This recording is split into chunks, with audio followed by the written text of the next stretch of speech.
All right, we're going to give it another minute or two before we get started.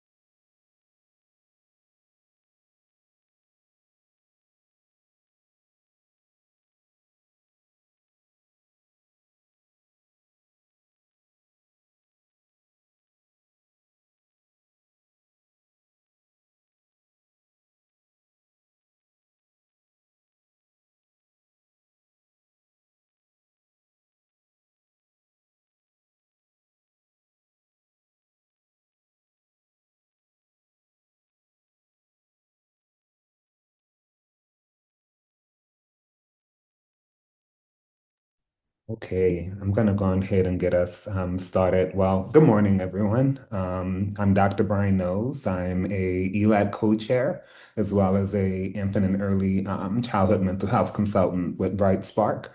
And I want to welcome you to the Early Learning Advisory Council meeting today. I'm just going to go over some brief virtual protocols. Everyone, the name that you have should reflect whether you're an ELAC member, an RA, or a member of the public. Um, so if you haven't done so, please change that and update that.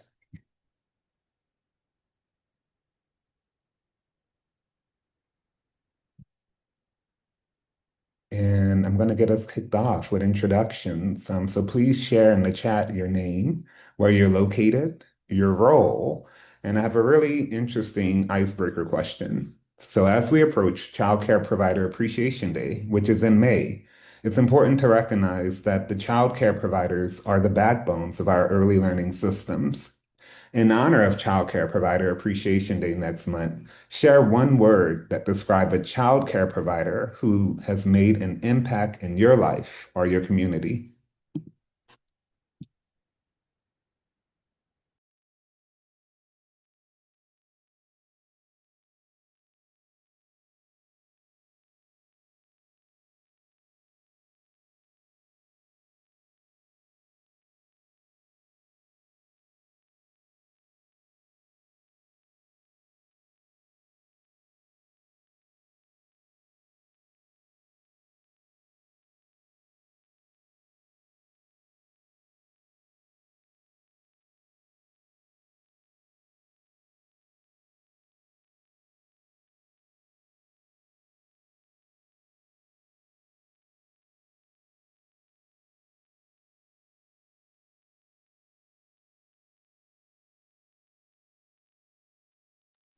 And for those who are able to do so, feel free to scan the Menti code and share through that system as well.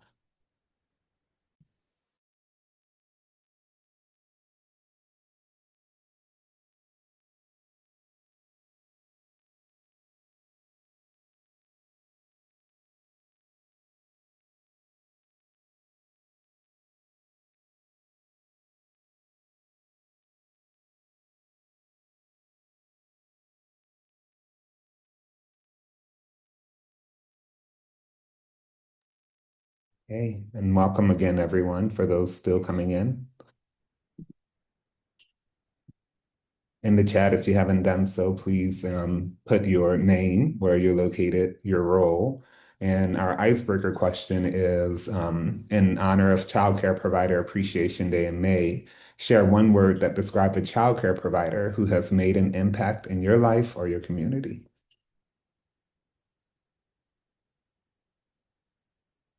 And with that, I'm going to turn it over to Tanya.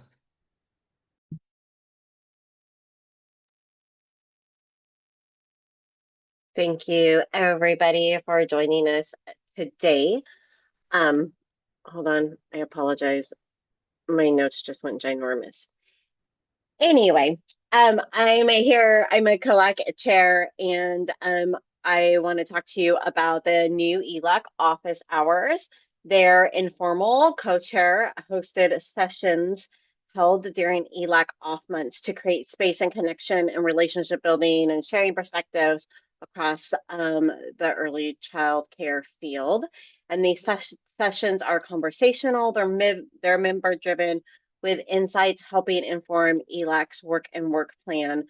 DCYF are not present, and the sessions are not intended for DCYF policy or rule questions.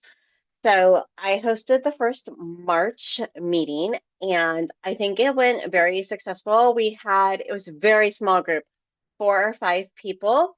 Unfortunately, my note taker got kicked out mid-round and I didn't realize it. So I don't have super awesome notes on it, but it was just a very organic conversation. Senator Paul Harris, who I think I saw on this call, was able to join us and a couple other ELAC members. And it was just a really fantastic call about policy and changes that are happening in the state right now that Senator Harris was able to really enlighten us on.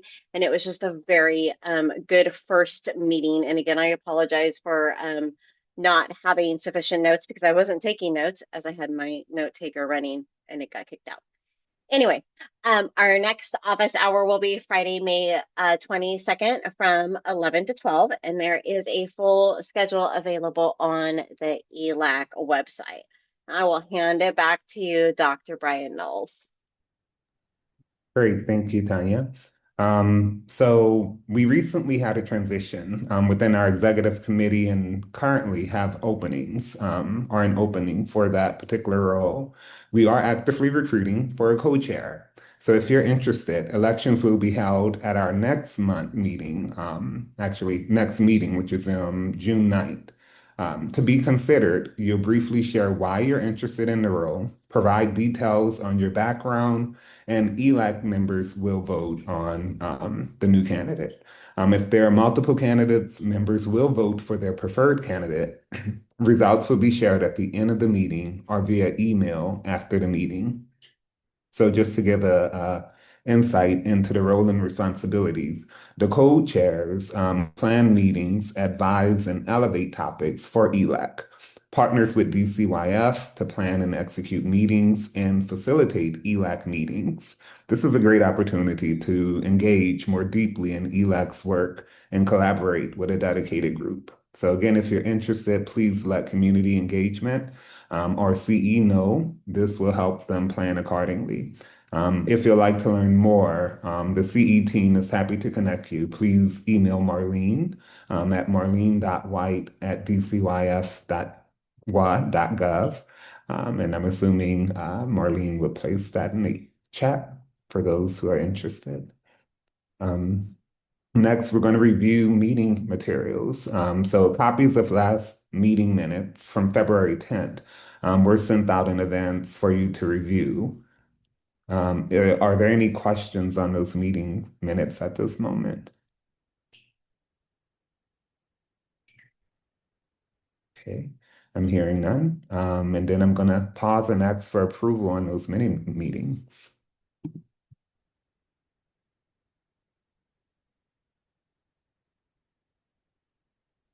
And let's see a thumbs up from Jen. Good. Perfect. Colleen, thank you.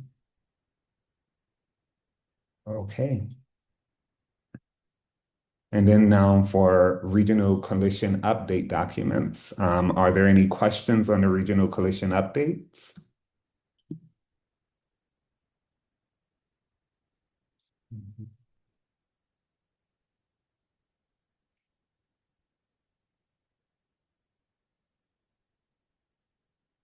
Perfect. I'm hearing none. And then what about for the feedback loops? Any questions on the feedback loop provided for that meeting minutes?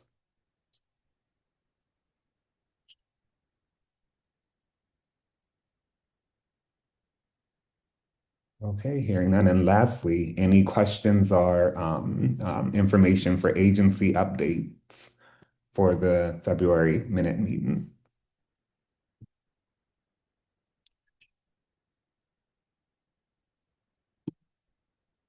Okay, I'm hearing none. And with that, I am going to prepare to pass it off. But as a reminder, during the presentation, please type your questions or comments into the chat box. Once the presentation is over, we will answer questions as we can, follow up in the feedback loops when needed, and open it up for additional questions from presenters. So now I'm going to pass it to Nicole Rose and Ruben Reeve, who will go over the early learning budget and legislative updates. We welcome Nicole Rose, who's the Assistant Secretary of Early Learning, and Ruben Reeve, who's the Assistant Secretary of Licensing, who will be providing an update on what's on the top for early learning this legislative session. This will include budget considerations and potential impact on early learning programs. Remember to share feedback via the Minute Meeting reflection surveys. The link will be in the chat. And with that, I hand it over to Nicole and Ruben. Thank you, and good morning, everyone. I'm glad to be here with you today. Ruben and I are going to go over some of the legislative and budget updates, but I want to give Ruben a chance to say hello to everyone as well. Thanks, Nicole. Good morning, everyone. Ruben Reeves, I'm the Assistant Secretary for the Licensing Division in DCYF. And thank you for joining us today. And like I said, Nicole and I will be doing a brief overview of session that just ended a few weeks ago. And so it just, that's it. Thank you. Thanks, Ruben. And one of the things I want to note as we go through this is that we're going to share what we know today, and just know that there are still some things that we are working through as we go to implement this. And at the end, we're going to talk about an opportunity for folks to come together on working connections in particular. So you see the agenda here about what we're going to go over. And so if we can go to the next slide, I will just sort of show you where we are in our legislative session timeline. So here we are in spring, and we're preparing for implementation of bills and the budget. On the next slide, what you'll see is just a recap of legislative session. We were in a short session. As we've talked with you all before, this was a supplemental budget year, and we were in a year that had a budget shortfall. There were federal funding reductions, and we're also facing higher payouts for lawsuits. So just some of the context as we go into this recap of what happened during legislative session. We want to go to the next slide. We also had heard some concerns over increasing caseload and costs for working connections childcare. We had a opportunity to leverage some of the public-private partnership with the Balmer Group grant that was really available to expand access to ECAP. And we're really working in a political environment that has a lot of different things going on right now. And so that's just some of the realities of where we're at, including at the federal level. So if we want to go to the next slide. So these are some of the early learning bills that passed. And I'm going to have Ruben talk a little bit about the child care providers and early learning licensing bill. And then I will talk for a moment about the pre-K promise account. Thanks, Nicole. Excited we had two bills pass. House Bill 2219 that allowed some flexibility for mixed age groupings and centers, and also directed DCYF to waive pre-service orientation requirements for some individuals. And this was signed by the governor on March 17th. Another licensing bill that passed was 2317, which exempts school day ECAP and Head Start programs located in public schools or in technical or community college campuses. And that was signed by the governor on March 17th. So excited these bills have passed. We had our first implementation meeting last week. So we are looking at if there's any Washington administrative codes that we would have to revise, any of our policies, procedures, practice, and obviously training. So we are diligently working on that right now, and more to come on that. So we had our first implementation meeting last week. Nicole, you want to talk about the pre-K promise account? Yeah, thanks, Ruben. So we have the pre-K promise account bill that passed, and this is the account that, or the bill that really sets up the account that allows the funding from the Balmer Group to then come to the Department of Children, Youth, and Families to expand ECAP. And it really is meant to accelerate ECAP expansion. And that was signed by the governor and effective on March 14th. And what you see in there is the funding level. You see 147,000, and that is for some staff to assist with monitoring and tracking of the funds in the account.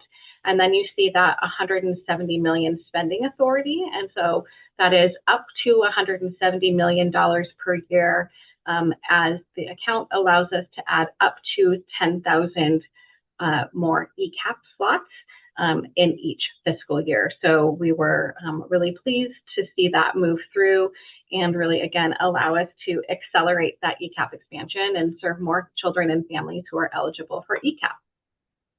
So if we want to go to the next slide, I want to talk through some of the Working Connections childcare changes. So you have Substitute House Bill 2689 that really had this package of changes in here that we're going to talk through. So the first one is the daily attendance policy, and this reduces funding as we look at attendance-based childcare payments. And you can see that there are really three kind of tranches in here.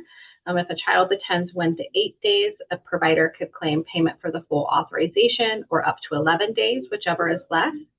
If a child attends 9 to 15 days, the provider could claim payment for the full authorization up to 15 days, whichever is less. And then if a child attends 16 or more days, the provider can claim payment for the child's full authorization. And so, as you know, this is a bit of a change to some of our practices. And so one of the things that is really important with this as we go to implement is change management and support and training to providers on these new billing practices. And so we did receive funding to update our subsidy billing guides, to put some training out there for providers. So know that we are working through how we will implement these pieces, and that there is more to come on that. That will be our webinar at the beginning of May. What I would encourage you to do, I know in some of our external webinars, folks have asked questions. If you have questions about this policy, you can put them in the chat, because we'll gather those and we'll be using those to inform our conversation in May. The second piece here is around enrollment-based pay, and we were making a movement towards enrollment-based and prospective pay, which really mirrors the private market, and that had been some federal direction, and we were heading there as a state.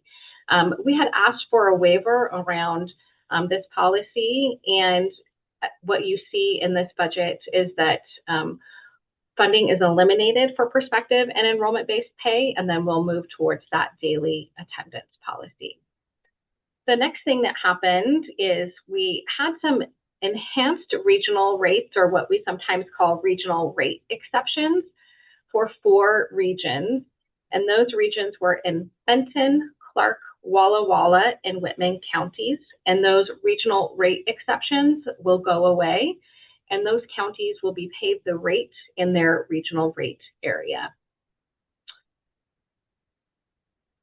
I talked about some of the resources that were provided to implement this bill. So in fiscal year 27, we received funding to support 14.5 FTE to implement the provisions of Senate Substitute House Bill 2689.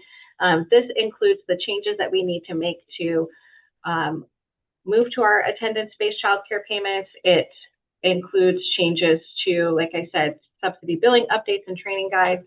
And then it does also provide some additional resources to audit providers.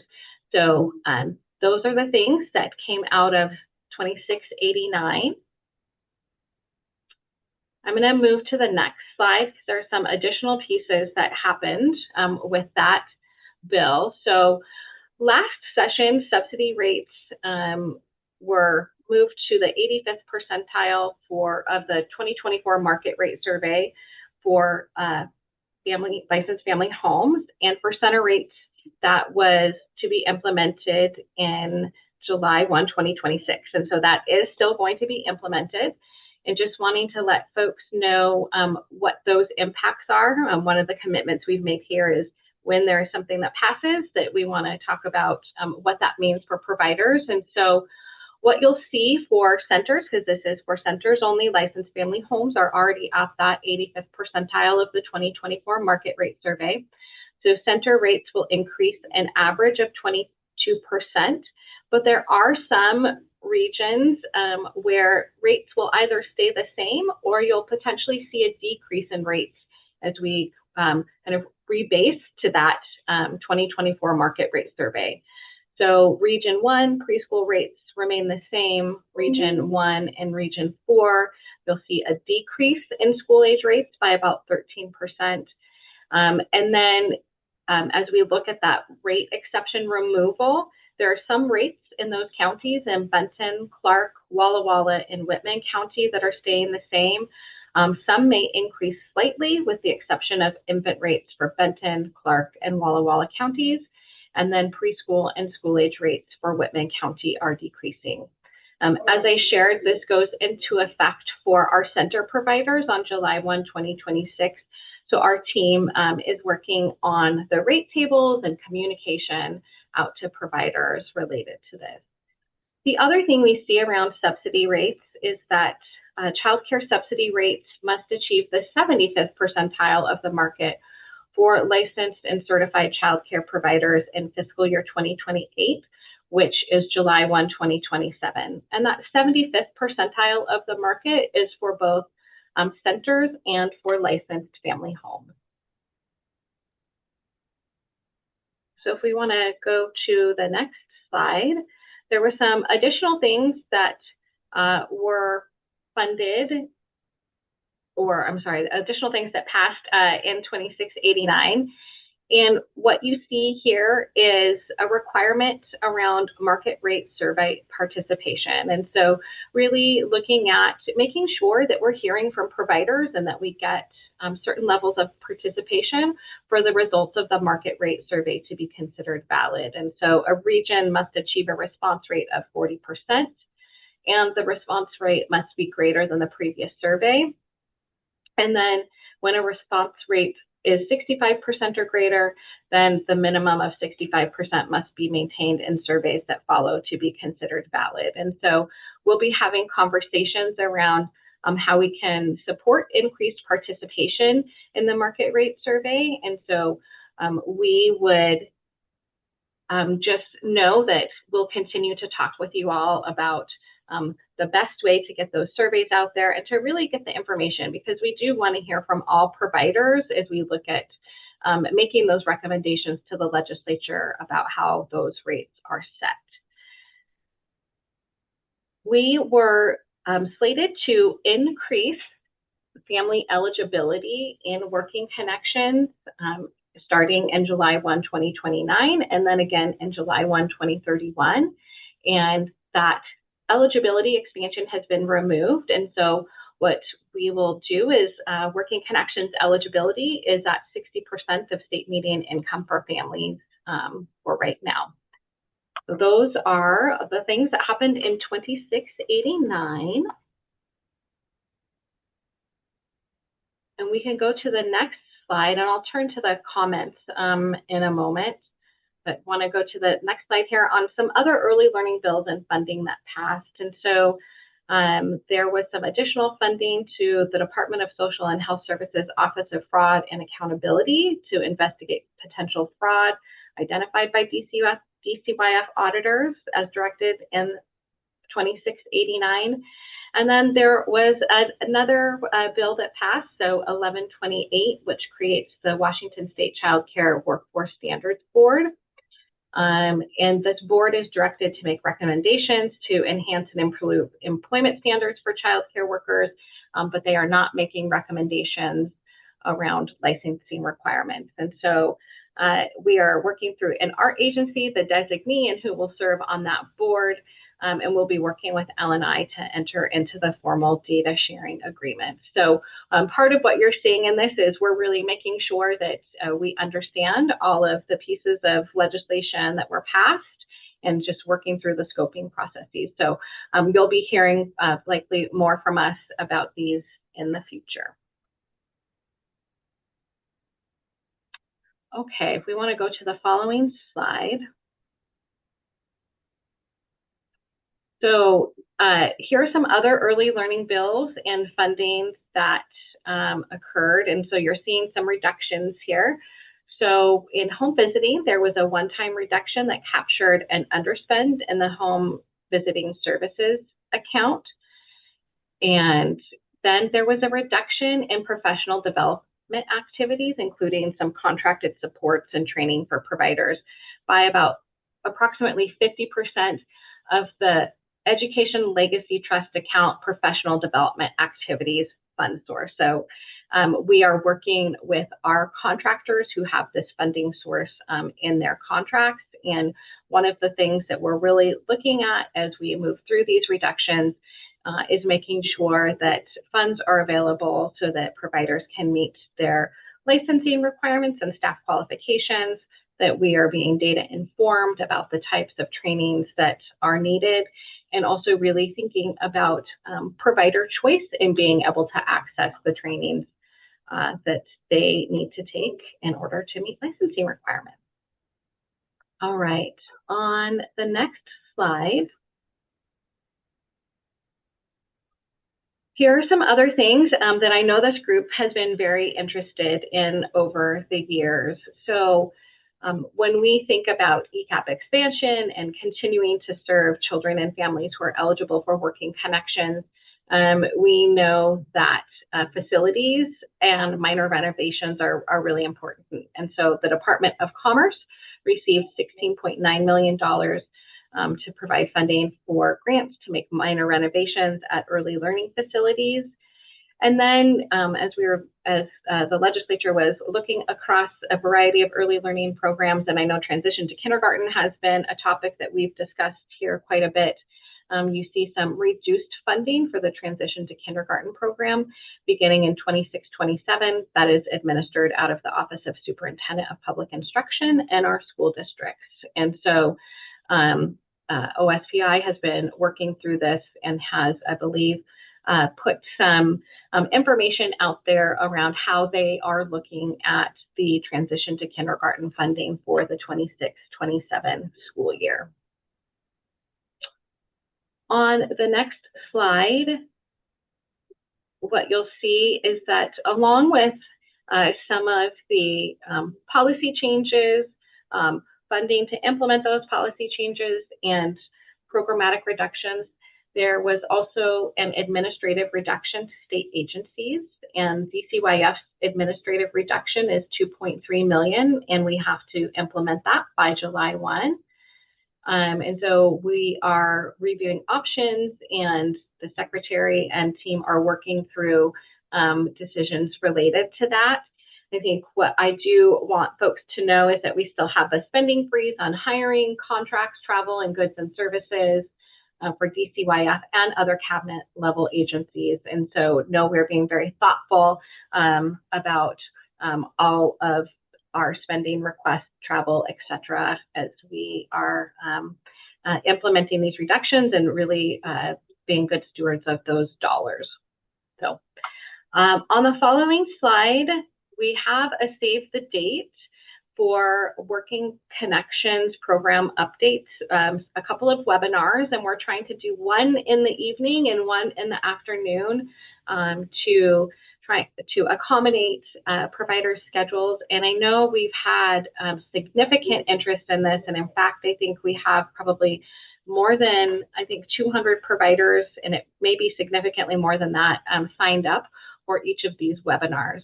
One of the things that I would just encourage you to do is to please sign up if you haven't and you're interested in attending.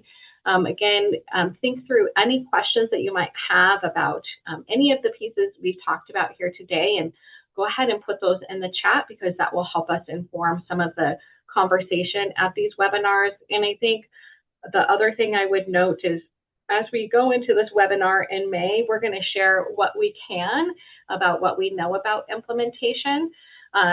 And we'll be transparent if we don't have the answers to some things as we work through how we implement some of these policies. So what will be great about it is an opportunity to hear again from you all what some of your questions are, because that can help us really inform implementation and make sure as we're updating those subsidy billing guides and thinking about the training and technical assistance and support needed as we implement some of these policy changes, that we're taking that into consideration as we think about that change management piece. So I want to give Ruben an opportunity if there's anything else he wants to say, and then I'm going to turn to some of the questions in the chat to see if there are some that we can answer from that. I just want to acknowledge also, before I turn this to Ruben, the great work that our childcare providers do every day to support the kids and families that are coming to their care. I know we talked about at the beginning, we're coming up on provider appreciation, and just know from myself and from the department, we are so appreciative of the care. I know I had two amazing child care providers that I think about in my kids' life, both licensed family homes and centers, and they just do amazing work, and it's really great to know your kids are in good places as you're going to work or school or going to do the things that you need to do to take care of your family. But Ruben, I want to turn to you. Thanks, Nicole. I just, only thing I wanted to follow up is just from Lois's chat regarding mandated reporter requirements and training. So Lois, I put a link in there. It was updated about a year and a half ago. And so I put that link in there for the most current mandated reporter training video.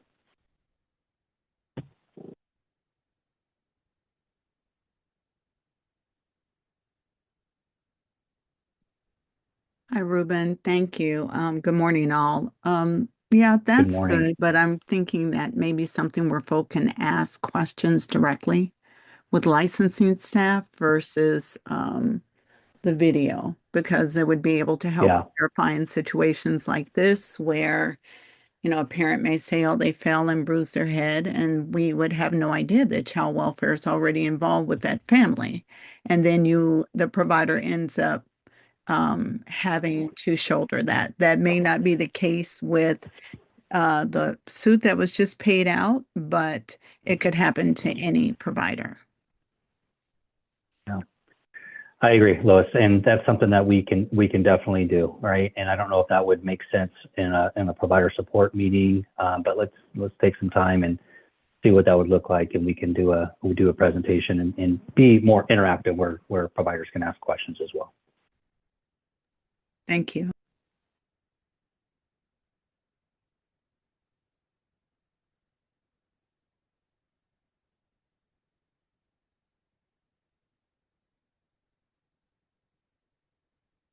Nicole, you're on mute.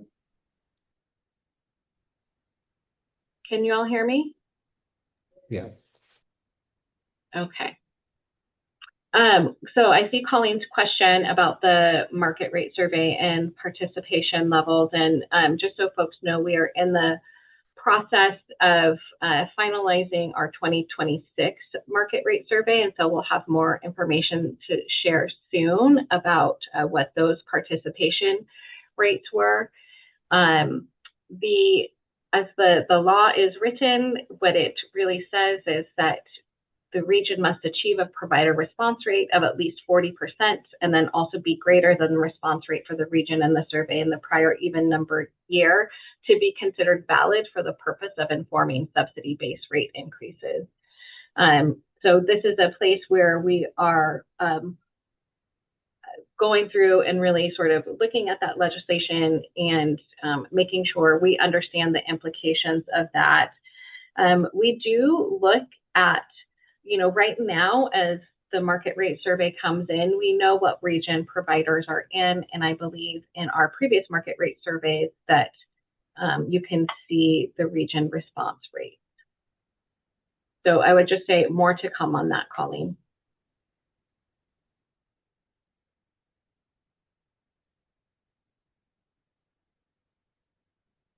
Well, could I just chime in with a little bit of advocacy for childcare centers on that? Childcare centers, if folks are not aware, do not participate in the collective bargaining agreement process that family home centers do through SEIU 925. And so if we are able to track, which I know we are, the differentiation between center responses and family home responses. I just really want to uplift that even if family homes weren't to reach that level and whatnot, I wouldn't want to see that impacting response rate. You know, if centers had enough of a response to see increases to rates and things like that, because centers really don't have another mechanism for increasing rates besides just advocacy to our legislature during session. And so I think that it will be important to be looking at that, you know, if we can get response rates where they need to be for centers, as well as some areas, you know, have a much higher population of family home providers. Many of our rural regions, which I represent, might only have family home providers, and they may only have one or two centers and things like that. And so just really making sure that we're, as we create rules and how we're going to look at that, being mindful of how that looks different in different regions and how centers, you know, the access that centers have to advocating for those rates. I think it's really important that we track those pieces. So thanks for letting me hop on my soapbox for a minute. And thanks for that, Colleen. And I think, you know, one of the things as we go to implement this, I think we'll be wanting to talk with you all about what are some ways that we can increase participation. How do we make sure that we are asking only the questions that we can't get in another way from you all, right? To reduce some of that administrative burden and increase participation. Again, this is a place where internally we're having some conversations, and I think we're probably going to be coming here and to provide our supports and really talking about with you all about what that could look like. So it's going to, I think, take everybody to make sure we're gathering that information. So thank you for that, Colleen. And Susan, I see your hand is up. Yeah, thanks, Nicole. Following up on Colleen's questions, and I may have a total misunderstanding of how this works, but like when Kids Coast participated, we've been interviewed because we're multi-site, and the way the survey is, you ask for income on tuition and expenses. And so what I'm wondering about is it possible to just have people fill out the what is your tuition rates part rather than having to do their whole budget? Because what is the simplest thing to do? Because like at Kids Co, we have 11 locations, but we charge the same at all 11. So having to fill out 11 surveys would be, you know, very time consuming. So is it possible to not ask people to do that whole bit, but just the tuition part? I think it's a good question, Susan. And I think part of what you're asking are some things that we need to get at ourselves, right? And so some of this too is that as we're doing the market rate survey, and I think this is a little bit of differentiation, Susan, as you're talking about that. So one, there was a change last year where when we go out and do the market rate survey, that actually every 2 years the department must do a market rate survey and a cost of quality care survey. And some of the pieces around expenses are important for both.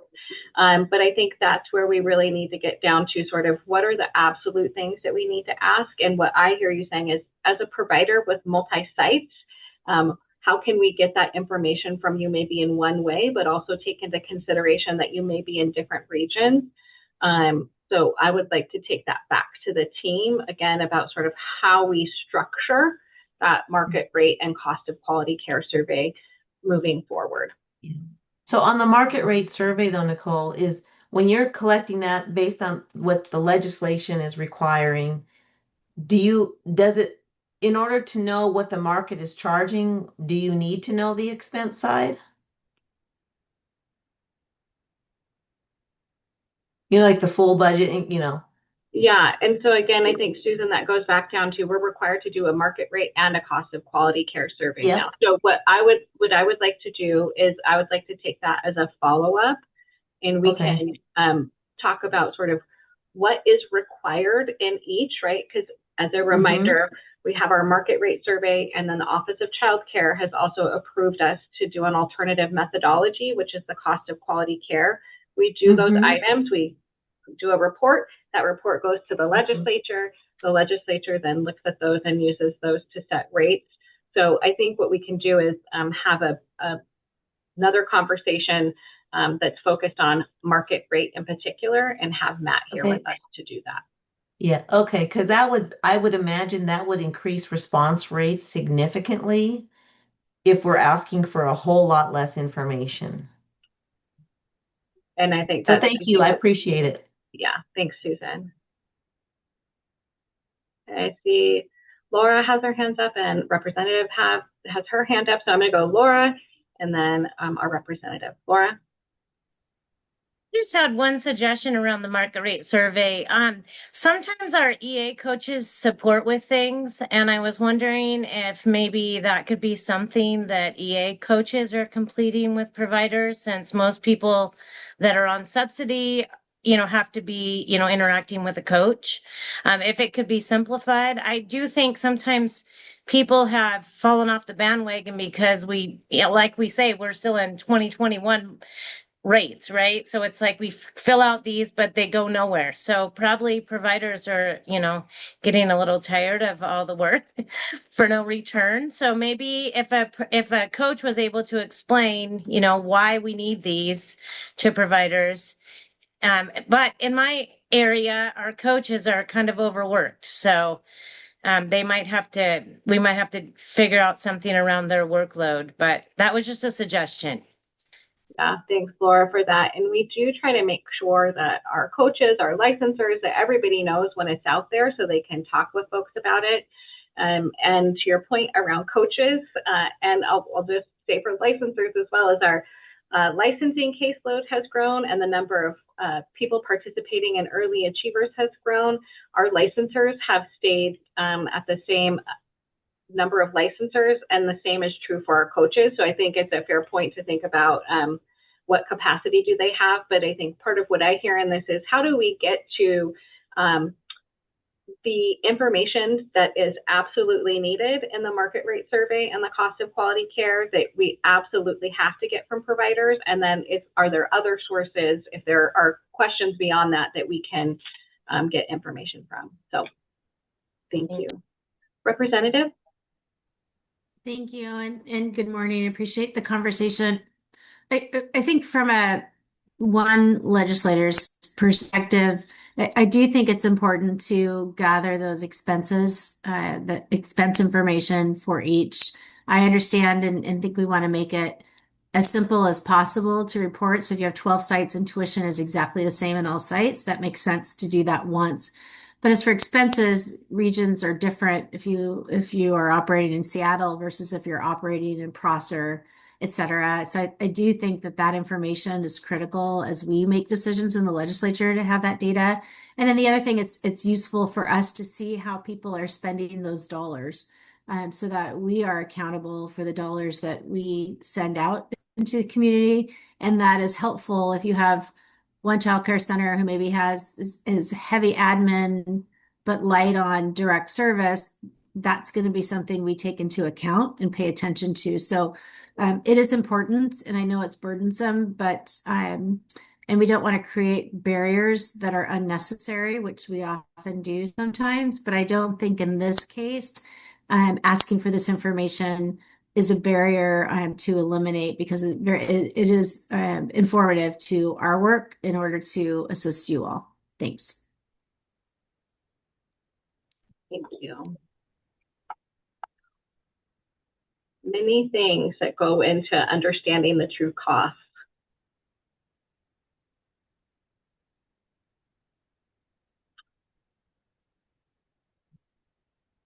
And I see some other ideas here about outreach. So I think what I know is that we will be coming back and having conversations here. And like I said, in provider support, as we work through some of the implementation pieces of this.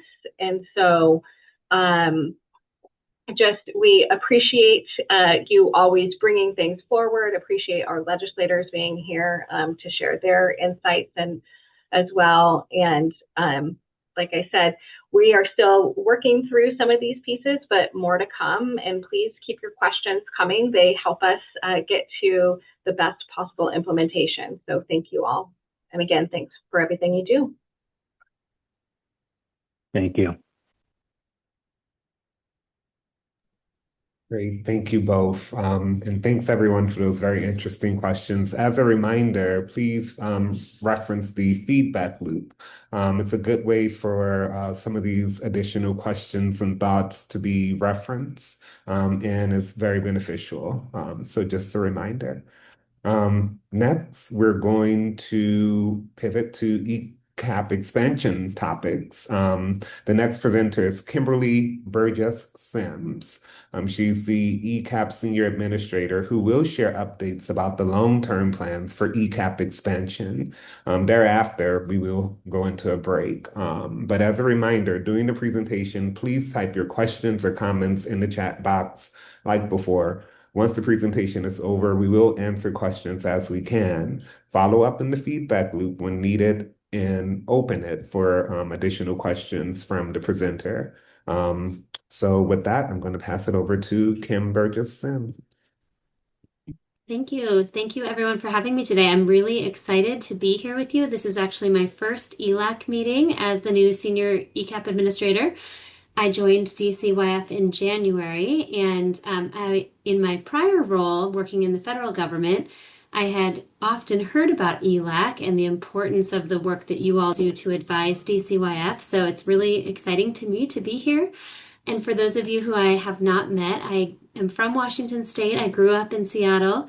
Although I spent the last 13 years working for the federal government back in Washington, D.C., at the HHS Office of the Secretary, and then more recently at the Administration for Children and Families, where I worked in the Office of Early Childhood Development and led our cross-cutting policy across Head Start, childcare, and the Preschool Development Grant Program. So I've worked with DCYF and with Nicole and team for quite a long time, but I'm really excited to be here at DCYF now and at this very exciting moment for ECAP. So I am gonna, if you go to the next slide, I'm gonna share today with you some updates on the initial steps that we have taken over the last few months to expand ECAP.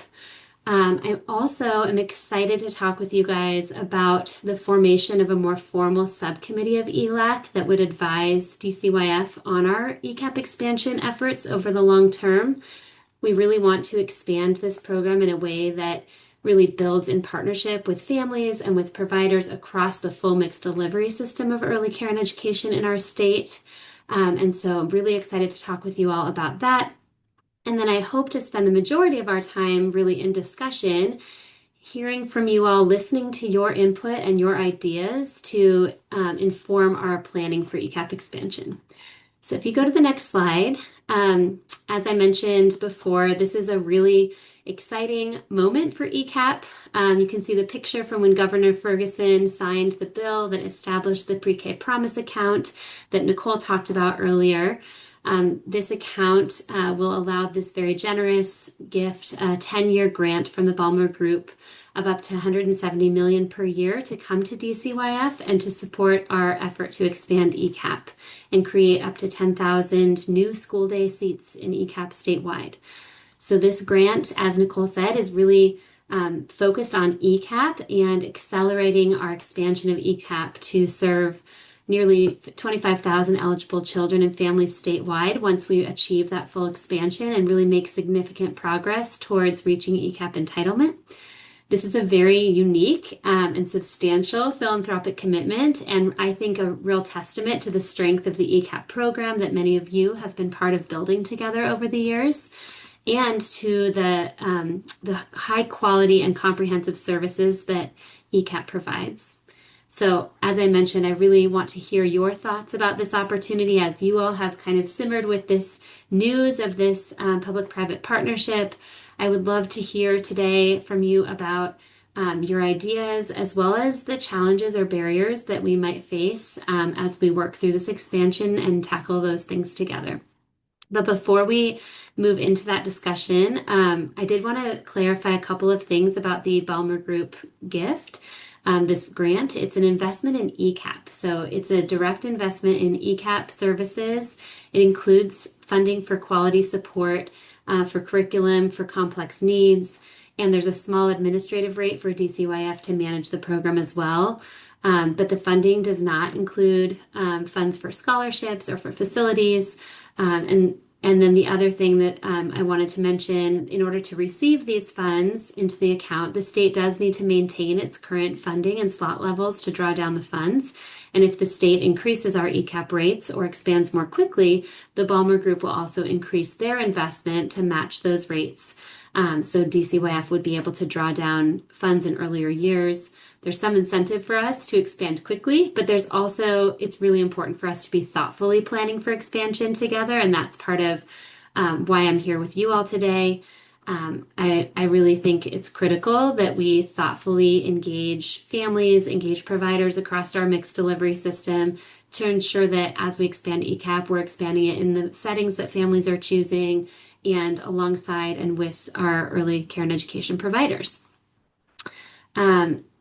So let's go to the next slide where I'm just going to share some of the initial steps we've taken over the last few months. On the left side of the slide, you can see some of the work we've already accomplished to date. So we've been doing a lot of outreach with key partners to share updates on this expansion opportunity, to hear people's thoughts about our existing program and about where we want to go. This includes some really robust discussions that we've had with our current ECAP contractors. 3 of our recent directors meetings, we've had pretty extensive discussion and dialogue. We also did a survey with our existing contractors, but we have been trying to get to folks who aren't yet participating in ECAP to get their thoughts as well. You may have seen, we posted a funding opportunity for the first round of ECAP expansion, a request for applications on March 16th. This RFA was open to both current ECAP contractors as well as other organizations interested in becoming contractors for this next school year, the 2026-27 school year. We are really excited about the level of interest that we've seen. Our application period just closed and we're still going through and reviewing those submissions, but we're really excited about the level of interest in ECAP expansion, and we know that the need is out there for kids and families. So we're really grateful that partners in our communities are raising their hand and wanting to join us in meeting that need. We also updated our ECAP pre-K saturation study, which estimates the number of 3- and 4-year-old children who are eligible for ECAP and then compares that with the number of available publicly funded pre-K slots in each school district. This is a really important tool for us to assess saturation and identify the needs in areas across our state that most need pre-K expansion and where we might allocate those ECAP slots. But we did make some changes to the methodology of that survey to really clarify that we're looking at saturation estimates and using that as just one factor in how we think about slot expansion across the state. And we know that this first year of expansion, we also published that saturation study alongside the RFA so that it could help those who are applying as a tool for them in their community-wide expansion planning. But we know that this is going to be, this first year is really going to be a learning opportunity for us in how we do this first round of expansion. And we want to bring everything we learn from that into our future years of expansion. We'd love to hear about your experiences and issues that are coming up for you as we plan for future years of expansion. On the right side, you'll see some of our next steps, things that are coming. So our team has been working hard, as I said, to review those applications that just came in on Sunday. We expect to notify applicants around awards on May 1st. We also plan to share revised performance standards every year. We update our ECAP and ECLIPS performance standards, and we have some minor updates that we plan to share around that same time. We also have been working to provide potential new contractors with more information about what it takes to administer ECAP. And so we've developed a new ECAP Foundations orientation that is an online training that's available for anyone to take that will be ready soon. And we plan to do in-person regional training sessions on recruitment, eligibility, enrollment, which is something we typically do. But we're going to be partnering with Child Care Aware to add on to those regional trainings some listening sessions with providers across the mixed delivery system in regions across the state this spring. So really excited for that opportunity to hear directly from folks about their interest in ECAP expansion and how to be a part of it. So these listening sessions and really all of the outreach we're doing is intended to directly inform our longer term expansion plans as well as near term opportunities we have to inform our ECAP operations. So that's a little bit about where we are. And the next slide, kind of moving into where we want to go with you and informing, establishing a more formal governance structure to advise DCYF on our expansion planning. So, this is a really big opportunity for Washington. And we think that having a formal pre-K promise subcommittee as a subcommittee of ELAC would help us to ensure that all of our ECAP expansion planning efforts are really built in partnership with families and with providers and community partners who have a stake in this collective effort and in our success. This acceleration of ECAP expansion is a big shift for us to be able to expand as rapidly as we will with this philanthropic gift. And, you all have had a strong program here in Washington that is highly regarded for its quality, but we know that the program does not right now reach all of the children and families who are eligible. So this is a great opportunity, and we're really just starting out on this expansion journey, but to fully realize the vision of where we all want to get to have all eligible kids and families having access to this quality program, that's going to take our collective effort and really your advice and input of key partners across the state. So this subcommittee to us is one way to ensure that we're consistently coming back and hearing from you all at ELAC and from and having those more frequent engagements specifically around this pre-K expansion. But it's not the only way for folks to have a voice or provide input into this work. And so if you go to the next slide, I wanted to show sort of where we see this fitting in to all our existing working groups and advisory groups that already have been providing valuable input on our expansion set plans. So as I mentioned earlier, on the left side, you can see at the top, we have been meeting monthly with our current ECAP directors and really inviting deep discussion in those meetings to hear from our existing contractors about their ideas and recommendations as we think about expansion. We also have a specific tribal ECAP working group for our tribal ECAP directors, and that group has been providing valuable input on our expansion as well as our performance standards working group, which really focuses on our ECAP requirements and the changes we need in ECAP requirements to continually improve on our program model and make it easier for providers to provide those high quality comprehensive services. We've also been meeting with our coordinated recruitment and enrollment work group to make sure that we're thoughtfully planning across organizations and system partners around how we can ensure that families who are eligible know about and can access those expanded ECAP slots. On the right side, you can see this is my first time at ELAC to talk about this, and I'm really excited to be here with you today. But I presented at a couple of IPEL meetings over the last few months, and also with the provider supports work group, and invited discussion and input on our expansion efforts in those spaces. And we want to continually come back to all of these groups to hear from all of our current advisors and just make sure we're really consistently going to these places, but also establish this new kind of more formal ELAC subcommittee to focus in on this this really unique moment we're at in ECAP's history and engage not only our existing contractors or folks who are on existing advisory groups, but really reach out and make sure we have a representative group of folks across providers, families, community leaders who are giving us real-time input on decisions we're making around expansion. So if you go to the next slide, this is sort of what we're envisioning. This group would be an external perspective and bring expertise to inform our planning. It would include representatives from a lot of the key advisory bodies or partner organizations who are engaged in this area and help us think about both our approaches to the expansion as well as hear about implementation challenges that are coming up or opportunities and ideas people have.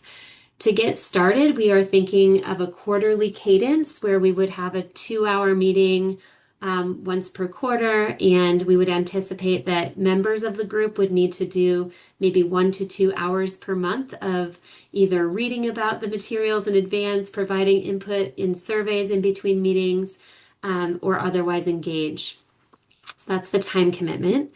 On the next slide, you can see we have kind of thought through what are the types of groups that we want to ensure are represented in this subcommittee.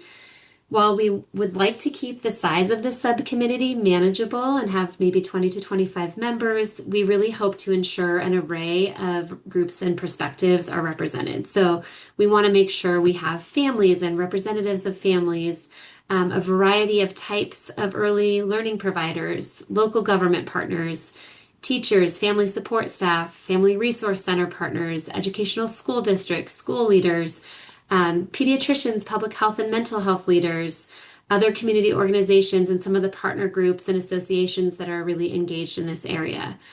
So in addition to ensuring that we have all of these various groups represented, we'll also be launching a nomination form to ensure and reviewing those nominations that come in to make sure that there's representation both of all these different types of groups as well as the geographic diversity across our state. So looking at the number of rural, urban, suburban representatives and looking across north, south, east, west and making sure all the parts of our states and our tribal partners are really represented. So this is our proposal in terms of the membership of this committee. And we know that to get the number small enough at 2025, probably some of our members would need to fill a few of these roles to ensure we kind of balance those numbers and the groups represented.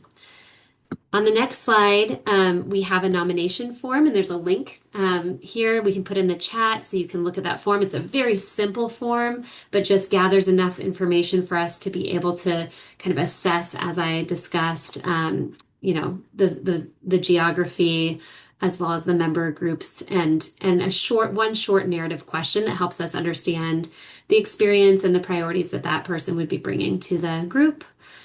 So we're hoping that we'd like to have some discussion around this with you all today, but we also hope that you would share that nomination form with your networks, and you can, we are thinking the nomination form will be open for 3 weeks, closing on May 5th, which would allow us to review the nominations and then formally invite subcommittee members to a first meeting in June.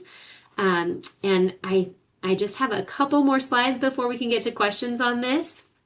I have one slide to just share with you. I mentioned that we had a pre-K promise landscape survey that went to our existing contractors. And this, we've also heard from a lot of more informal outreach with other partners. We've heard a lot of excitement about the opportunity to expand. Contractors indicated a strong interest in expansion in this survey as well. We heard in the landscape survey up to 2,500 new slots for the 2026-27 school year. We also asked our existing contractors to talk about challenges and barriers that they could see to expanding either in the near or longer term. And this slide shows some of the barriers that current contractors shared in response to our February survey.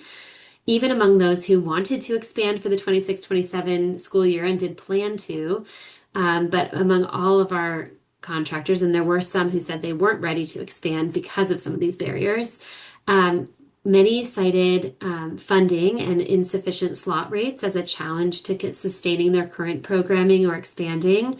Some of them noted that the funding doesn't cover the cost of delivering ECAP services, that they had low compensation and challenges recruiting and retaining staff. Some of them talked about needing to cut services like transportation. Other contractors noted facilities as a barrier to expansion. There were many who talked about a need for more support for startup or capacity building. So I just wanted to share, as we start getting into our discussion, a few of the barriers we heard from our existing contractors, but that may look different from what those who aren't yet participating in ECAP would share.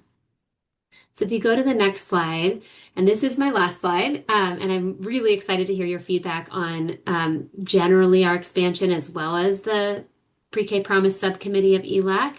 But we'd like to hear just what issues have come up for you as you think about this incredible expansion opportunity. What topics you think would be the most important for that subcommittee to tackle in the first few meetings, or for us to at least begin to discuss with them in the first few meetings. We'd love to hear also about your thoughts on how we can engage more deeply and support that sort of rooted community-wide expansion planning at the more local and regional level across the state. Would love to hear your solution ideas in general for how we can expand and maintain the quality of services and continually improve those quality of services in ECAP. So I will stop there and open up for any questions or comments in response to all of this. And feel free to start with these prompts or kind of more broadly react to what we shared.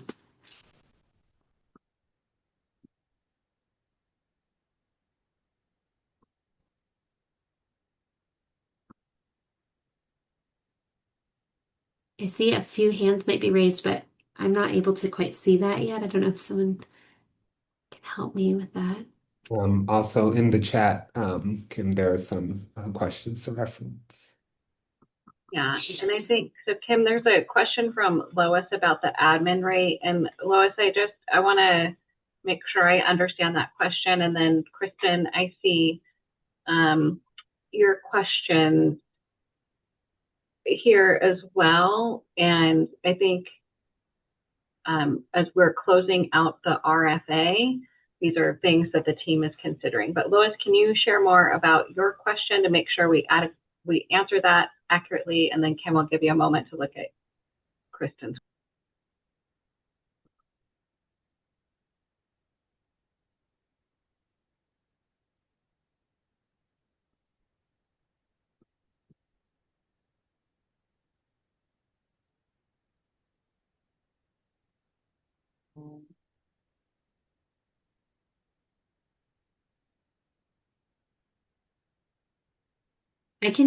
I'll react to your question, Kristen. I think that's a great question. As Nicole said, we absolutely are looking at collaboration as a really important part of the app. It was a big part of that RFA application. We had a whole exhibit that was focused on community-wide expansion planning and collaboration. And so that is one of the areas that our reviewers will be scoring applications around.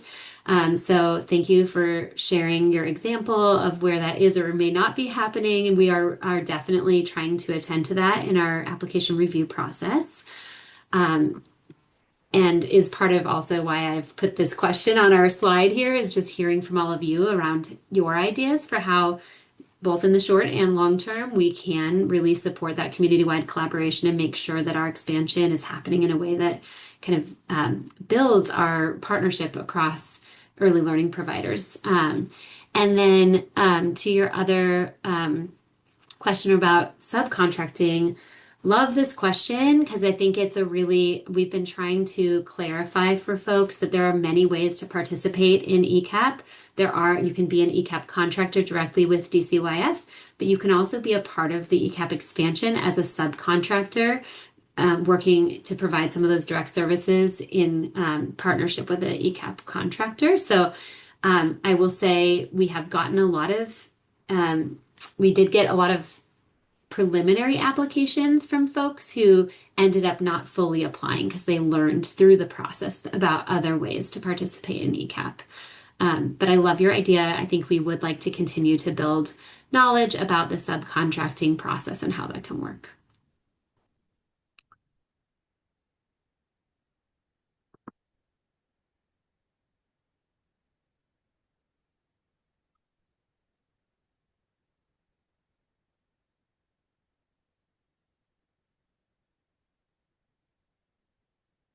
Laura?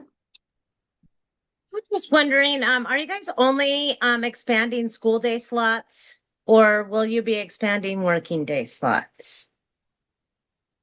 The funding that we have from Balmer Group is focused on expanding school day slots. So that is our RFA was for school day slot expansion. Okay. So that's where our funding for this year is. Okay, I see. I was just wondering because I have so many families that need those working day slots, but I've had to trade some in for school day slots because they're just not funded enough to sustain them. So I was hoping that, I mean, many families could really use the working day model, right? Where they don't have to do childcare and ECAP. So thank you. Yeah.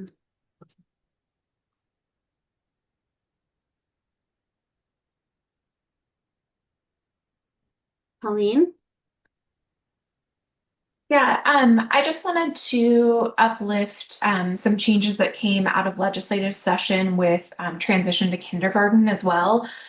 There were now in the budget language some priority kids being named for transition to kindergarten, which unfortunately are exactly the same kids who qualify for working connections and ECAP.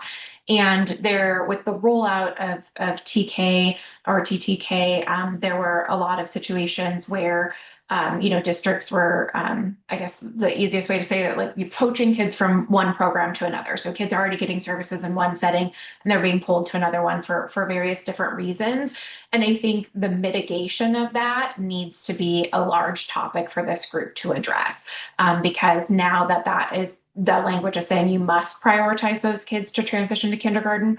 We're going to continue to see challenges with keeping enrollment up in our ECAP programs as well as in private preschool and working connections qualifying kiddos. And so I think that is one thing that we did not, well, some of us anticipated with TK, but we did not as a state plan for well, and we didn't mitigate those problems happening. So I do think just looking at questions here, that's something that needs to be a first up topic for this group to work on. Thank you. That's great input. And I know that we are also, partnering with OSPI and thinking about that. So it sounds like a great early topic for us to talk about.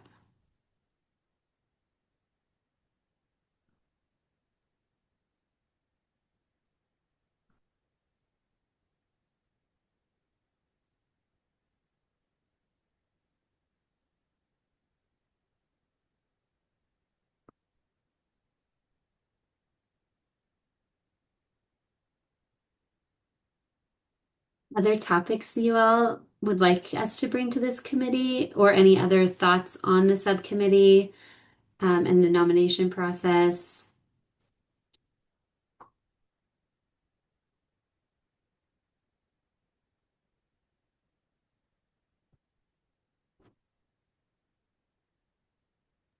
Okay, this is Susan. I guess my only question is, given the state of the budget and all the cuts, how is this being paid for?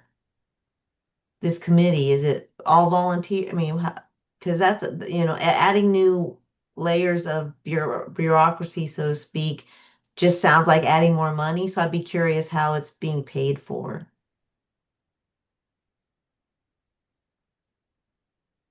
Kim, I'm happy to take that for you if you'd like. So, Susan, I think it's a fair question. I think I think this is why we're asking for volunteers to help support this work. We don't have funds to pay for stipends or things like that. This would be virtual. I think part of what we have heard as we do think about our early learning work in Washington State is how are we really utilizing our formal early learning advisory council, and how are we engaging folks in ECAP expansion as well, beyond just those who are current ECAP contractors, because Kim and team are doing a lot of work with our current ECAP directors around what this will look like. And so it is, I will acknowledge it is on a volunteer basis at this point in time. And our hope is that this is helpful and doesn't feel bureaucratic, but is a way to engage folks who are saying they want to be engaged and help shape what expansion looks like. Thank you, Nicole.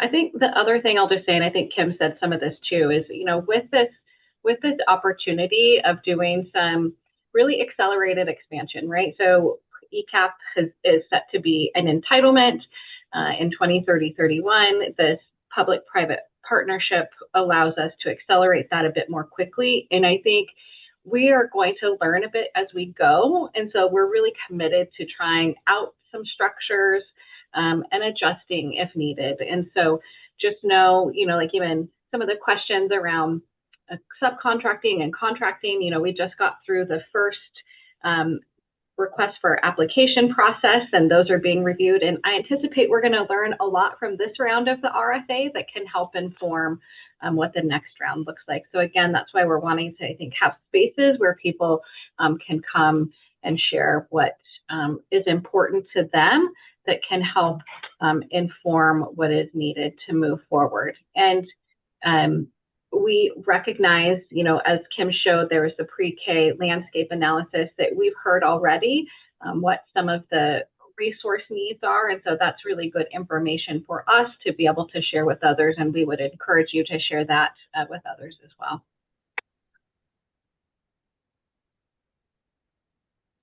Colleen? Yes, yeah, I just was thinking of another topic or whatnot that could be discussed, and more so information that could be brought. And I don't know if that would be something that's of interest to ELAC or just to this subcommittee. But really an understanding of how most of these contracts are structured and the payments and whatnot within them. Being new to being an ECAP contractor within my program, I recognize that, rates that come through different contracts and subcontractors and so on and so forth can be very different.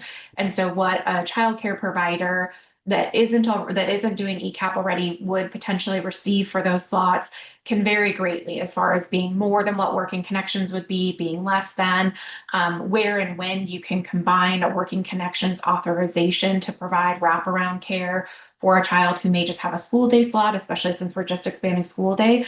But I think that there just needs to be a greater understanding and maybe even some more transparency around how all of these contracts are structured. Based on assumptions and things like that. It's not like I've seen anybody else's contracts or even my contractor's contract. But I do think that, funds that pass through in this way can be eaten up administratively by contractors. And sometimes then what the provider who is doing the direct service to the children and families experiences is a much lower rate than what you would maybe anticipate or what is fully funded by the state. And I think a breakdown of how those funds kind of are dispersed or being used would be really helpful for that process. And I think, and Nicole, I think we kind of talked about this too, even just having a standardized contract that's kind of like here's a way that a contractor could do this and what rates could really look like and the ranges of those. I know some of our regions see rates that are, or some of the subcontractors see rates that are barely, maybe $20 more than what they would get for Working Connections, yet the requirements are dozens of pages long of extra work and things like that. And so really, I think the way that we expand ECAP that is the most beneficial to the state, and this is my personal opinion, is that we get more ECAP slots in childcare centers, and we start to mitigate some of those funding constraints from Working Connections and start to build that braided funding model for a lot of providers, not just a few providers. But I think one of the biggest kind of question marks that is out there is what is a a fair and reasonable contract and what can the provider themselves expect from those to be able to dive into this. Because I will just share personally that for over a decade, what was always shared with me from people who did have ECAP contracts is like, don't touch it. It's so much more work and it's hardly any more funds and all of these kinds of things. So unless you can't keep your enrollment up, don't even bother. And I had to learn through that, and I'm very happy to be an ECAP contractor. It works very well for our program, and we're happy to be able to serve children in ECAP, private pay, and working connections, all in the same classroom, all receiving the same supports. But it does take some structure and some supports, and that can come through your contractor or otherwise. But just wanted to uplift that as another topic, I think, for this group to work through is really paying attention to the structure of those contracts and how it can benefit the direct service provider or the childcare provider themselves. Thank you. That's a great suggestion. And it's also exciting that you have some good experience to share that maybe could help us with pulling that together too, to be able to, when people have made that work well, here's how it can look. I think that's a great idea.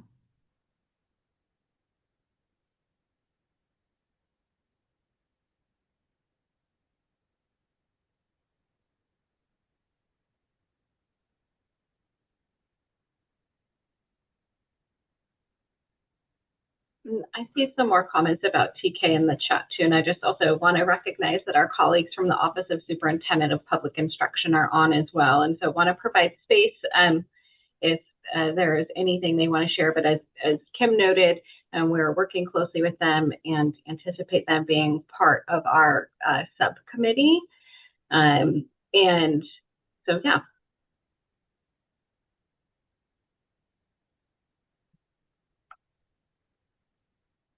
Thank you, Nicole. We are here. We do have this afternoon a coordinated recruitment and enrollment presentation to share the work that we're doing around this specifically. We know that coordinated recruitment and enrollment works very well in some areas across our state, and we still have work to do in others. So we are looking forward to talking about that this afternoon and happy to continue working on that with this group. Thanks, Samantha.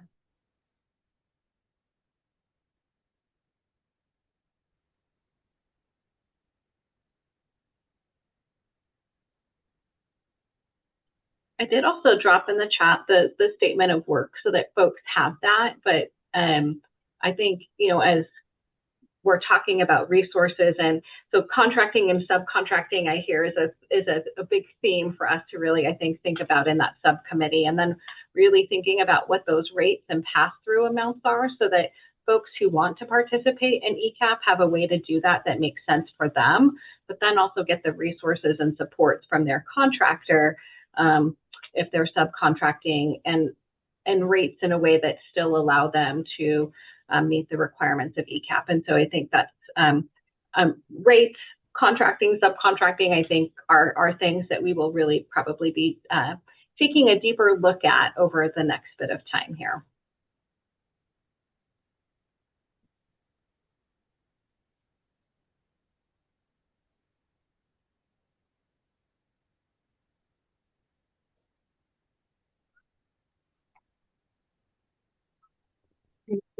Thoughts, questions, ideas you have for us? I'm really grateful for all this feedback.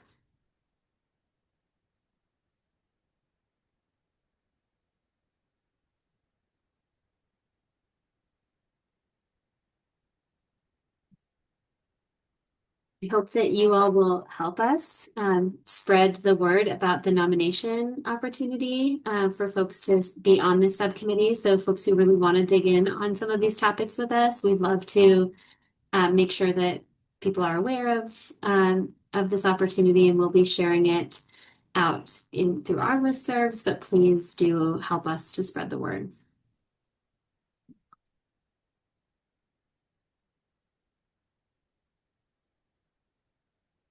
Thank you so much, Kim and Nicole and Ruben, for all that important information on the budget updates, as well as the conversation around ECAP expansion. Really important topics for all of our early learning professionals. And yeah, as we all know, we're looking at appreciation of our early learning professionals, as well as the Week of the Young Child this week. And so really just elevating the work that all of these individuals are doing. And we appreciate you bringing these topics forward. We are running a little bit ahead of schedule, so we are going to give you the opportunity to take extra time to review the feedback loop document, the state partner update document, and the regional coalition update document. As one of the representatives for WCFC, I know that our coalitions have been doing a lot of work, and we want to give you an extra 10-15 minutes to read through and actually digest all of these updates. And if you have any questions, we will address those before we go to break.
welcome back. I just want to add that somehow I missed the North Central Regional update in the regional update document. So that has been put in the chat so that you can check out their update. And so now on to our next thing. I want to we're going to be talking about staff qualifications. I want to remind you all that during the presentation to please type your questions or comments into the chat box. And then when the presentation's over, we will answer the questions that we can and follow up in the feedback loop when needed. And that will open it up for additional questions to the presenter. So now we have the following presenters, Brett Skinner from the Child Care Policy Manager and the Licensing Division, Susie Campbell, Staff Qualification Coordinator, Mindy Flatt, the Tribal Child Care Licensing Consultant, and Cheryl Freiberg from the Tulalip Tribes, who's a work group member. They will be providing an update on staff qualifications work group as part of House Bill 1648. CCYF has been tasked with establishing a staff qualifications work group to help improve the qualification requirements and the verification process. Members will receive an update on the establishment of this work group and next steps.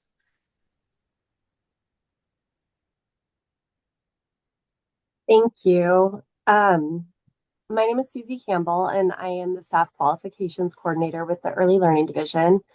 And today we're going to be presenting on a progress snapshot, the summary of key themes from February and March, and then a preview of our focus area for April's meeting. I'm going to turn it over to Cheryl for the next slides.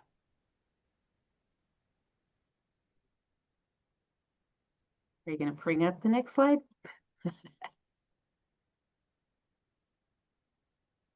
Okay, so good morning. I'm Cheryl Freiberg. As was spoken before, I'm from Tulalip, Betty J. Taylor Early Learning Academy. And just want to share the notes for this slide. Earlier on, the work group focused on PACE and how experience is defined and recognized within the qualifications framework. That conversation is still ongoing, and the group has since shifted more into education and training topics. In this phase of the work, the group is looking at how education and training are currently recognized, including out-of-state training processes and how domestic and international education align with Washington's core competencies.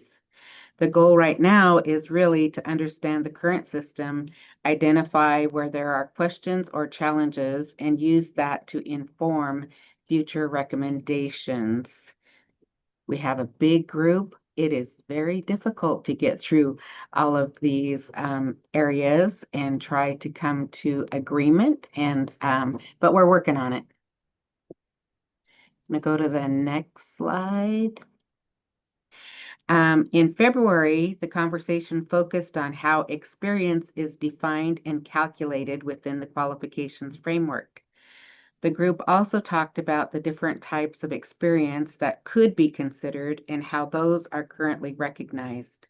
There was some discussion around flexibility and consistency, basically how to balance being responsive to different experiences while still having clear and consistent expectations.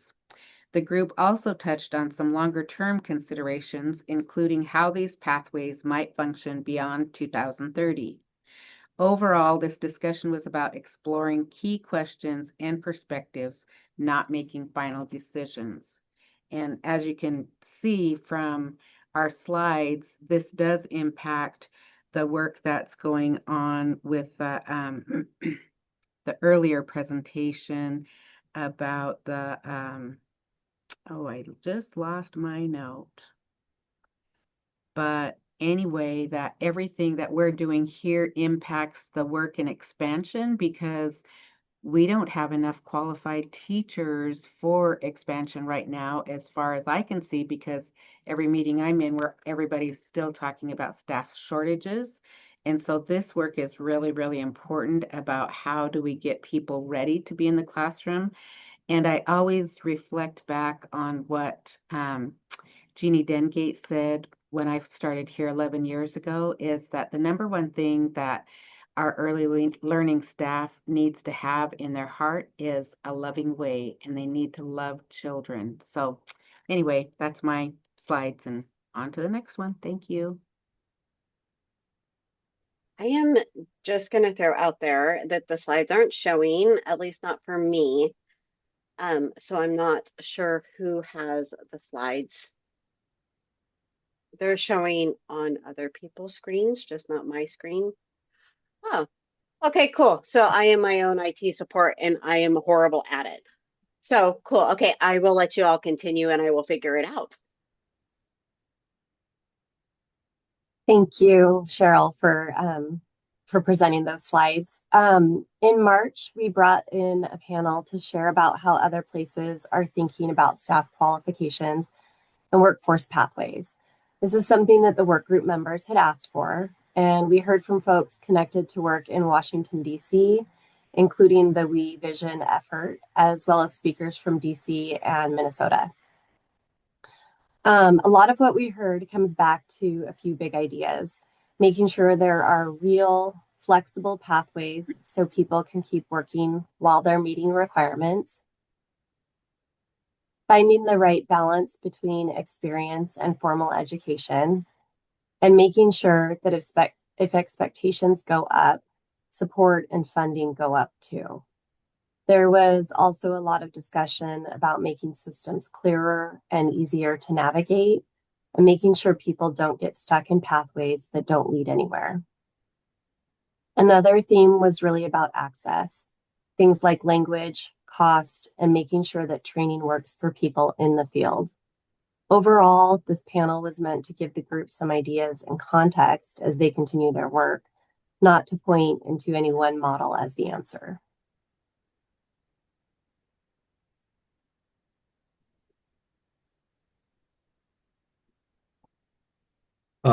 Hey everybody, this is Brett Skinner, the Child Care Policy Program Manager with DCOAF. Again, want to thank everybody for the time today, and the individuals who are on the work group. There is a lot of effort happening in the work group behind the scenes to try to make this the best solutions that we can find. But we also need to get suggestions from this group that we're here today. So one of the things that we're discussing is recognizing experience. So the bill is talking about there's experience that we have within our state that we can track. We know what it looks like within merit and kind of entering it into our system. But how should we recognize out-of-state experience is a question. So if you have thoughts around that, what types of documentation should be required? So how do we verify? How do we make it fair for people that are putting in experience within our state and outside of our state? Should experience from non-merit or license exempt settings be accepted? So we have individuals that talk about working as a nanny, working in unlicensed like church programs or community-based childcare. And then we have family friend and neighbor programs. Are there specific types of programs or settings that should count or not count? And then how do we, make that work within our system to track that and verify that? So we're looking to look at all those approaches, see what makes sense to this group, and to the work group as well. So that's something we're discussing and would love to get experience on what people feel or think about these topics.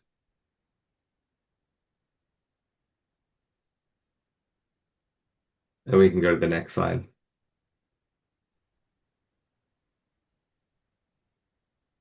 Hey everyone, Mindy Flatt. I'm the Tribal Child Care Licensing Consultant in the Office of Tribal Relations. So I'm going to go over the next steps. So right now, members are encouraged to gather feedback using a flexible outreach approach. And so a lot of the members have been going back to their own early learning communities and talking about these things and getting additional feedback. So that's very helpful. And then, so next April and May meetings are going to be really critical for reaching clarity on a majority of our recommendations, or sorry, on major recommendations, especially around the experience and education pathways. And then topics like PACE and stackable certificates may return for further discussions. And the next meeting scheduled is for April 30th. And I think that's it. Next slide. Thank you all. Do we want to go back to slide 6 and see if there's any feedback from our advisory group here? Thank you.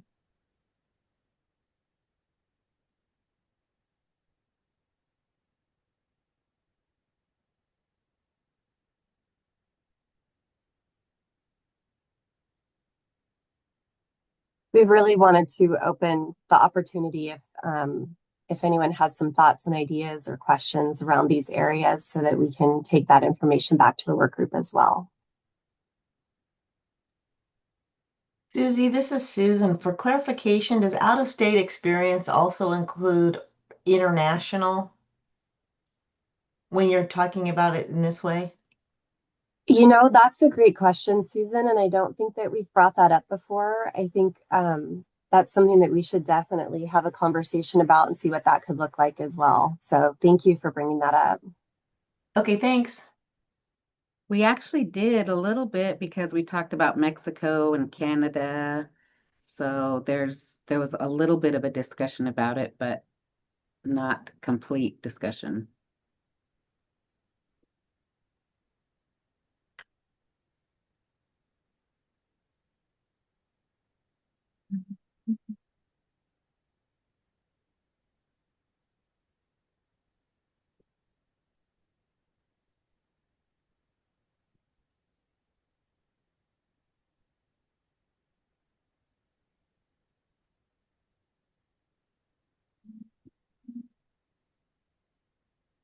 I think the only thing that has come up for me that I see on here would be the different types of programs or settings that should count.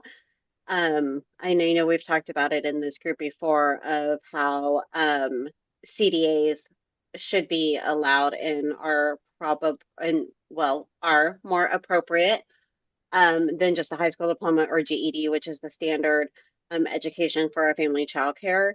And it's accepted in centers, but not in family child care to have a CDA. So I think that should also be highlighted in this space, that a CDA should be definitely taken into account for both sides of childcare, the centers and family childcare homes. Tanya, just to clarify, CDAs are accepted in home family childcare facilities. It's one of the equivalent options. So a CDA is equivalent to an initial certificate. And I'm not sure why, if that's been communicated out, that we have the equivalent options are identical across those both family childcare and center childcare facilities. So I'm happy to follow up with sharing the equivalent options guidance chart as well, but I'm sorry that's been a point of confusion, or maybe somebody communicated that it wasn't an option. No, that is great to hear, because that has not been, it does not, in centers, it takes place of having that high school diploma or No. GED. Sorry, no, it doesn't It take does place not. of a GED or high school diploma, because you can be enrolled in high school and still get a CDA. So the high school GED or a 100 level college credit or above is all equivalent for that high school diploma. a CDA is still accepted as an initial certificate. It's not in place of the diploma because you can be enrolled in the high school at the same time you complete a CDA. Gotcha. Well, that's helpful. So I've been misinformed. So thank you. Very helpful. They're very confusing. I totally understand. I appreciate you bringing it up. Thank you.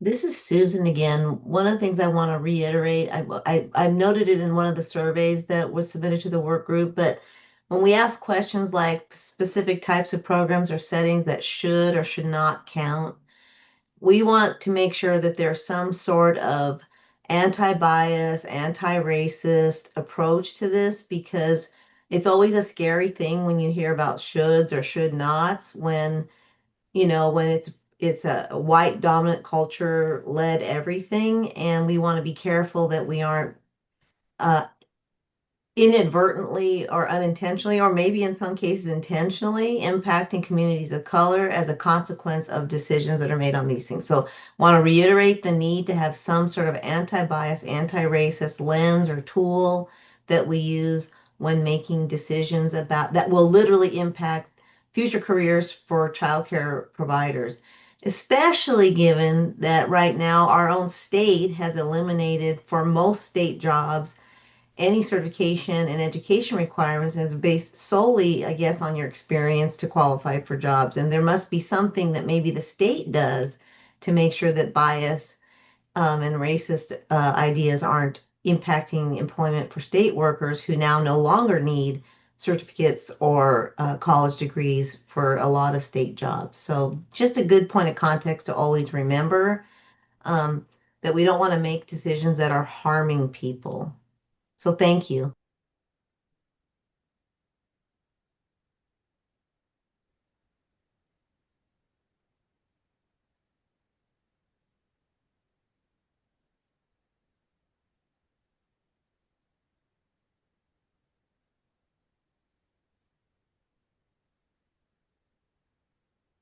Laura, I see your hand. Laura?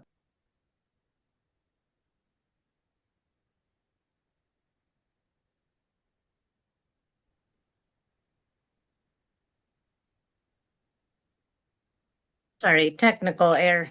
I was wondering if you guys have staff members that have completed education on the work group, because I have two staff members that have been with me long term. One 13 years, the other one 8 years, and they're both going to college. And they're expressing that they really aren't learning anything at college because they're already doing the work on site. So I'm wondering if you guys have some staff members that maybe have went to college to kind of look at their classroom experience versus college material to see how important that is.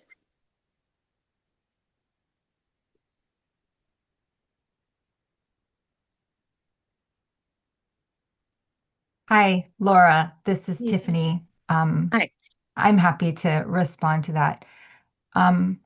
Many of the members of the work group have graduated from programs, but I think you're speaking in a very specific context, in the context of recently having been a provider while also in school. Am I understanding you correctly there? I have two staff members that went to college, right? They're going to college and they're happy to do so.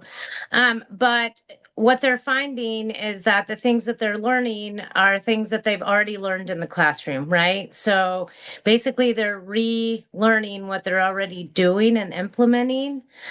So, that's when you talk about experience, right? So if you have good quality environment with good quality experiences, then I'm wondering, if there is the need for the education to, component. That's what I'm asking. That's an excellent question. I also have the experience of working with providers who have learned so much in practice while they're doing the job. And I think the fact that they feel really confident as though they have a firm command of the content is really a testament to the strength of your facility and your facility having that learning and mentoring and training in place so that they can learn those things. So that's really wonderful. I think that it is not the case that every program has that for any number of reasons. And so we like to have scholarships and things available to improve access to higher education because we believe that it is one of many pathways to becoming a high quality program or a high quality professional.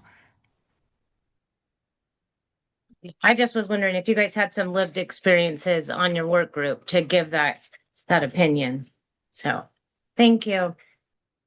Yes, thank you, Laura.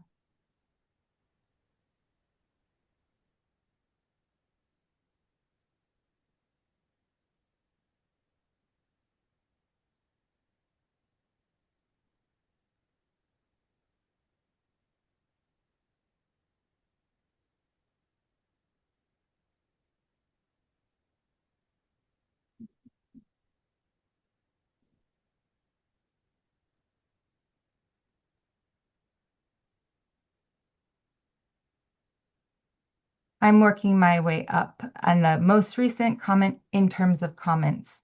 And the most recent comment I see is from Heidi Scott about military trainings and modules.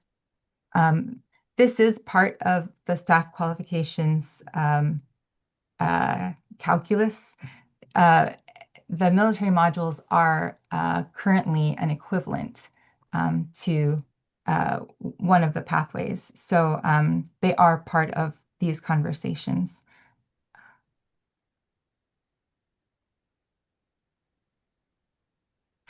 It's not currently being discussed in the way that you're asking about, Heidi.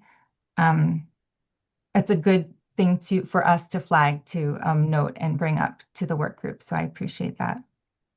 And Jen says, I encourage inclusion of programs that are part-day license exempt preschool and program in schools and the community.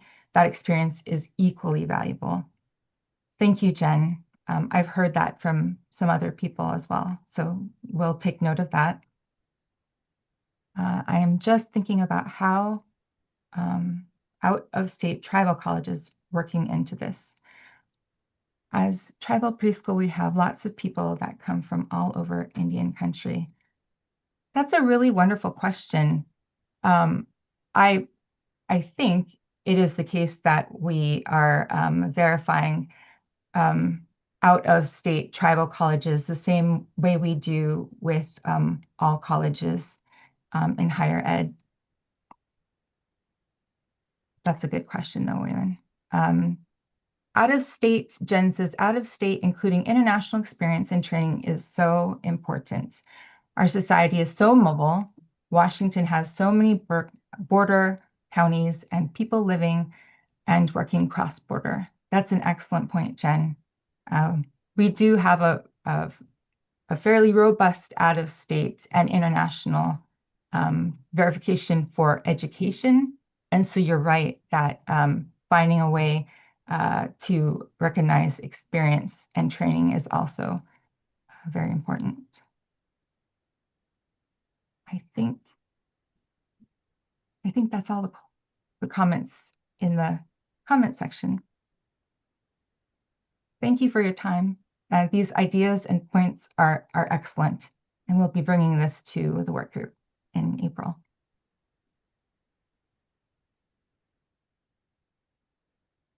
Thank you all for that wonderful discussion. There were a lot of points that were brought up that were really important to recognize, especially around experience on the ground working with children and families, as well as balancing that education piece. We're going to transition now into our next presentation around coordinated recruitment and enrollment. And we have DCYF continue to partner with statewide organizations to support Washington's mixed delivery system and early learning system in promoting that informed family choice. We're going to have several representatives from various organizations, including OSPI, the ESD, CCA of WA, and DCYF, who will inform members about the collaborative recruitment efforts that are aimed to ensure that every child has equitable access to affordable, high-quality childcare and early learning programs.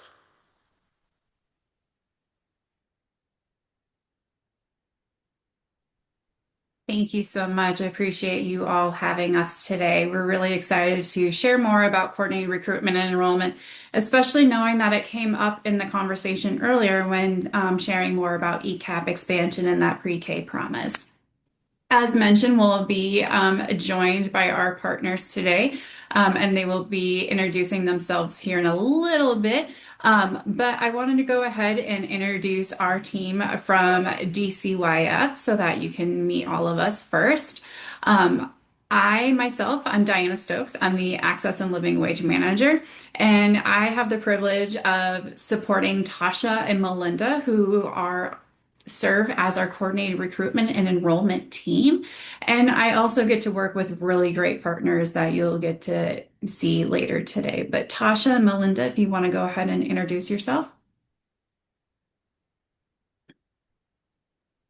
Hello, everyone. Thank you for having us here today. My name is Melinda Barnes. I'm the Coordinated Recruitment and Enrollment Specialist. Thanks to be here.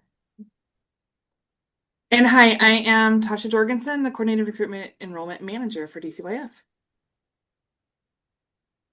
Thank you both. So as you can see on this slide, here's our agenda for our time together. We'll be providing a quick overview of what coordinated recruitment and enrollment is, or CRE for short. We'll share more about how each of the 4 agencies supports CRE and how our family access managers directly support the communities that they're serving. And then we hope at the very end of our time together, you'll share more about your thoughts on this work before we wrap up. So on the next slide, I want to just kind of highlight the background of how this came to be. So this was a legislation, a proviso that was passed in the 23 to 25 biennium. And the focus of this work is really that we're looking at how can we better align early childhood education and assistance programs, so ECAP implementation, with state-funded early learning programs that are really serving the 3 to 5-year-old children, including school districts, charter schools, and state tribal education compact schools. But also, how do we really think about Washington State mixed delivery system? Because there's so many different opportunities for families to have informed choice when they're looking for the care opportunities. So we've been working on the CRE efforts for many years. Our partners and collaboration efforts are really critical to creating a statewide CRE system. And this is really paramount as we think about the success of families being informed in the different choices that they have available to them. Next slide. So this slide highlights our different partners, which includes the Office of Superintendent of Public Instruction, or OSPI, Child Care Aware of Washington, the Educational Service District, so our ESDs, as well as DCYF. And each of us as agencies support different programs, as well as really come to collaborate when I think about communication needs, the families that we serve, childcare access deserts, childcare providers, and really think about the big picture. And we really want to make sure that every Washington child has access to affordable and high quality early care and education that will support the child's growth and development, but also strengthen the family's ability to thrive. This next slide highlights the 3 main components of CRE, which include our families, providers, and then agency partners. Families, we support as CRE is centered on informed family choice. The goal is to provide families the information they need to make an informed choice about the program that best best meets their child's needs, as well as the family receives the support and guidance on eligibility and the available programs that we have to offer as Washington State. This work also helps more children enroll in early care and education programs. Our partners, as covered in the previous slide, so which includes OSPI, Child Care Aware of Washington, and our ESDs, we all support to create a statewide framework that supports one another in recruitment and enrollment for all child care, early care, and education programs. Agencies partners, we meet regularly to work on the different work that is connected to CRE and to develop pathways to share more about this work and about available choices for families. We also work with childcare providers. And so this framework will support providers not only with resources, opportunities for referrals, cross collaboration within the communities, and also build community relationships as we think about the children transitioning from an early care and education program, transitioning into kindergarten, and going through the K-12 school system. Next slide. So before I transition on to one of our partners, I wanted to share a little bit more about why CRE is important for Washington State. Not only does this provide opportunities for families to make informed choices on the type of early care and education that works best for their family, it also allows families to select programs that align with the child's strengths, needs, family values, culture, language, and financial situation. Early care and education programs that support children's growth and development not only help to reduce achievement gaps early, but also supports by providing opportunities to meet these needs early on. For example, when we think about CRE, we can identify needs such as complex and special needs, educational, developmental, social, emotional, and cognitive needs. And this is where families can think best of what program will serve them. CRE work fosters better outcomes for children and for early learning programs by strengthening opportunities, connections, and community. Our goal is that the framework supports the greatest number of children served across all program types of our mixed delivery system. CRE works to support community partners conducting outreach and engagement to identify barriers and reach families who may not know about early care and education programs. So just as Kim was saying earlier, how do we really support those that are rural, urban, suburban, tribal, all of these different communities? How do we reach them where they are? So CRE is just one method of helping families obtain information about the program that best fits their child needs. And by sharing information, we can help communities plan where services are most needed. So next, I would like to hand it over to our partners here today from OSPI. Thanks, Diana. My name's Emily Statler, and I'm an early learning program supervisor. And I'm here to just walk you through our role for CRE. So OSPI supports CRE by offering districts guidance and resources that deepen collaborative, inclusive community early learning enrollment efforts, and to ensure the most children as possible are served with the funding available, all while maintaining informed family choice.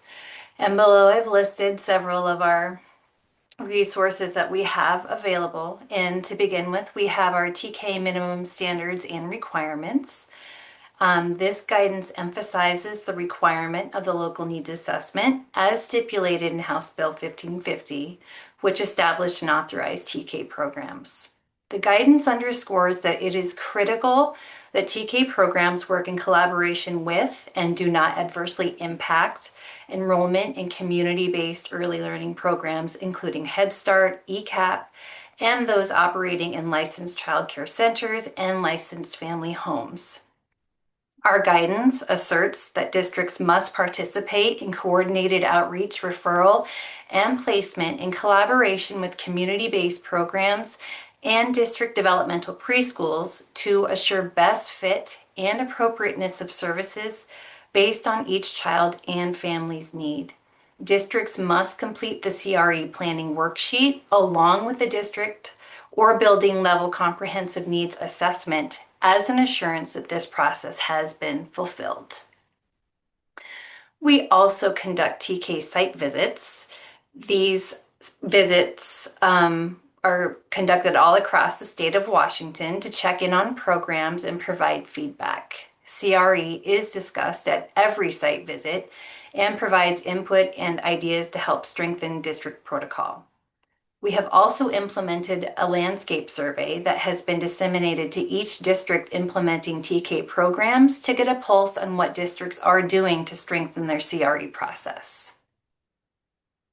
We also have our CRE planning worksheet, which supports planning teams as they consider the need for and feasibility of new or expanded TK classrooms and how to work in partnership with other community programs to meet the need, aiming for efficiency and effectiveness in reaching students who do not have access to high quality early learning prior to kindergarten.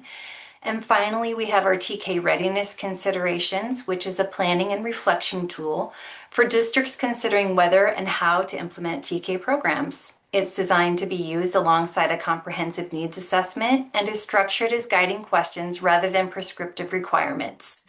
Strong emphasis is placed on collaboration with community early learning providers. Districts are encouraged to share information about waitlists and program options, explore consolidated or shared waitlists, and communicate clearly with both partners and families about TK planning. The goal is to ensure children and families are matched with the most appropriate early learning option. And that wraps it up for me. Thank you, Diana. Thanks, Emily. And now I'm going to hand it over to our partners at the ESDs.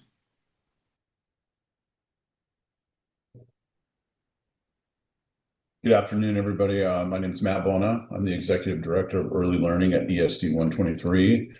I just want to share two bullet points here that will strengthen communication between ESDs and their region partners. The first one is the stronger data visibility and planning power.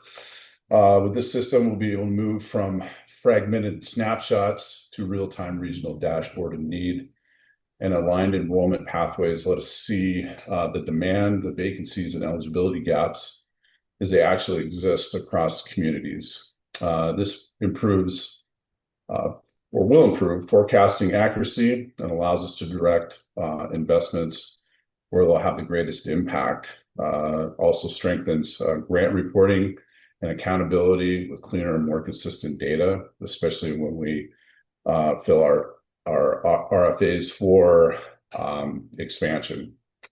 So in short, we'll have better data, better decisions, better outcomes for children and families in our ESD regions. Shared recruitment and outreach infrastructure. We will hopefully shift from competition in some regions to coordination across providers. ESDs will be able to assist with joint outreach campaigns with schools, childcare providers, and community organizations.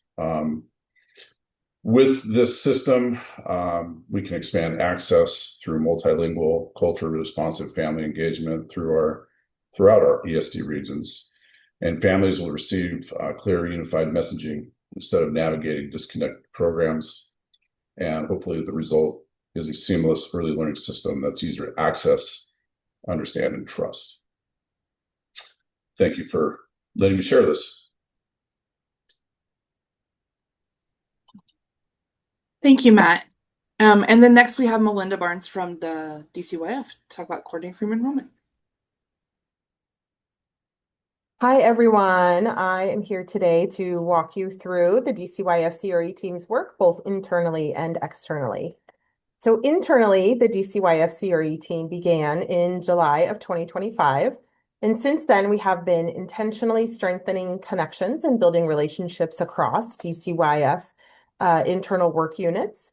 These partnerships are foundational to developing a coordinated statewide CRE system that's responsive, equitable, and effective. Early care and education is complex and multifaceted, and no single team can do this work alone. By collaborating with subject matter experts across DCYF, we're able to better align efforts, share data and resources, and gain a more complete understanding of the needs of children and families. This work is critical because families often face fragmented systems that can be difficult to navigate. Through stronger internal coordination, we can reduce barriers, streamline access, and ensure that children and families, especially those that need it most, are connected to the right resources, the right services at the right time. As part of this effort, we are identifying existing CRE-related work and developing clear coordinated pathways across DCYF to improve access, consistency, and outcomes statewide. Here are a few examples of the work units that we are connecting with. Early Childhood Education Assistance Program, also known as ECAP. Child Welfare Early Learning Navigators, or if you've heard the acronym SWELLINS. Early Learning Facilities, Child Care Subsidy Team, and Head Start Collaboration Office. So externally, on September 16th of 2025, OSPI, CCA of WA, the ESDs and DCYF held the first CRE Core Advisory Team meeting. This Core Advisory Team meets monthly to work in partnership on strategy and direction for the statewide CRE framework and collaboration efforts. And each month we feature a spotlight. This creates a pathway for agencies and organizations to share information with one another. And a few examples of the framework that we are working on include creating shared communications about CRE, creating shared CRE language, and collaborating on efforts to share information and create opportunities to share resources and materials. Our work also includes developing a shared understanding of the barriers families face when accessing and obtaining early care and education programs. Next slide, please. So in collaboration with CCA of WAD, under the advisement of the CRE core team, we are creating a charter and scope of work for 2026-2027 CRE growth. We're also creating a CRE work group to focus on implementation efforts.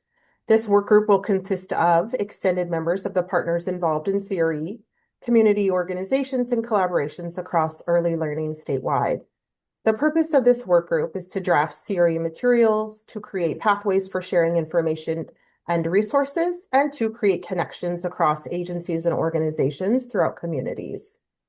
Our focus remains on the statewide mixed delivery system and implementing CRE for all families to have informed family choice. So thank you for the opportunity to share this information. Next presenter. Thank you, Melinda. And we have a representative from Child Care Aware of Washington to go up next. Hi there, this is Brock Onbinian, the CEO for Child Care Aware of Washington. Thanks for the opportunity to chat today. Through the Family Access Initiative, or CRE, our agency is really designed to simplify how families connect to early care and education. Our role really is to act as the central connector, ensuring that families can easily navigate a complex system. And we do that through many ways, but one is our family access managers, which we're going to talk about more in a second, but they serve as a trusted relationship-based guides for families. They provide personalized support based on each family's needs, and they also help families move from inquiry eligibility to enrollment, which is super exciting and important. We also know that we serve families through our family call center, which acts as that first point of contact for many families, provides timely and accurate information and referrals, and also ensures families are quickly connected to the right supports that they need in the state of Washington. And also through coordinated referral and engagement, CRE, we function as that bridge between our FAMs, or our family access managers, and family centers. We ensure warm handoffs and coordinated communication is happening. And we also work to reduce duplication and prevent families from falling through those cracks. We know that we need to help families understand their options throughout the state and also across early care education programs. We want to make sure we're guiding through eligibility requirements and application processes. And lastly, our goal is to make sure that the systems are easier, faster, and less stressful to navigate.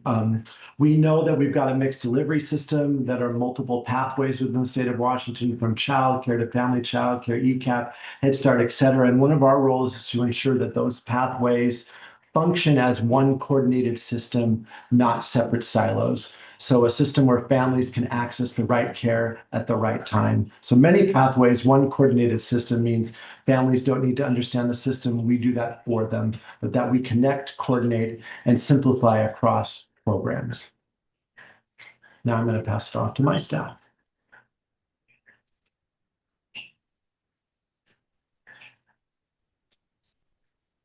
Hi, everyone. My name is Gracie Martinez. I serve as the Family Access Program Manager for the Child Care Aware of Washington and their coordinating office. My role is to ensure alignment of the CCA FAMs and work plan and contract scope, overall priorities, and ensuring contract deliverables are met. And just to kind of point out here in the slide here is the mapped out system of our state's early care and education that Rob was referencing earlier, which includes all of these different pathways and options for families from Head Start, licensed care, military, as well as license exempt, and TTK, ECAP, and Head Start programs, to say the least. Next slide, please.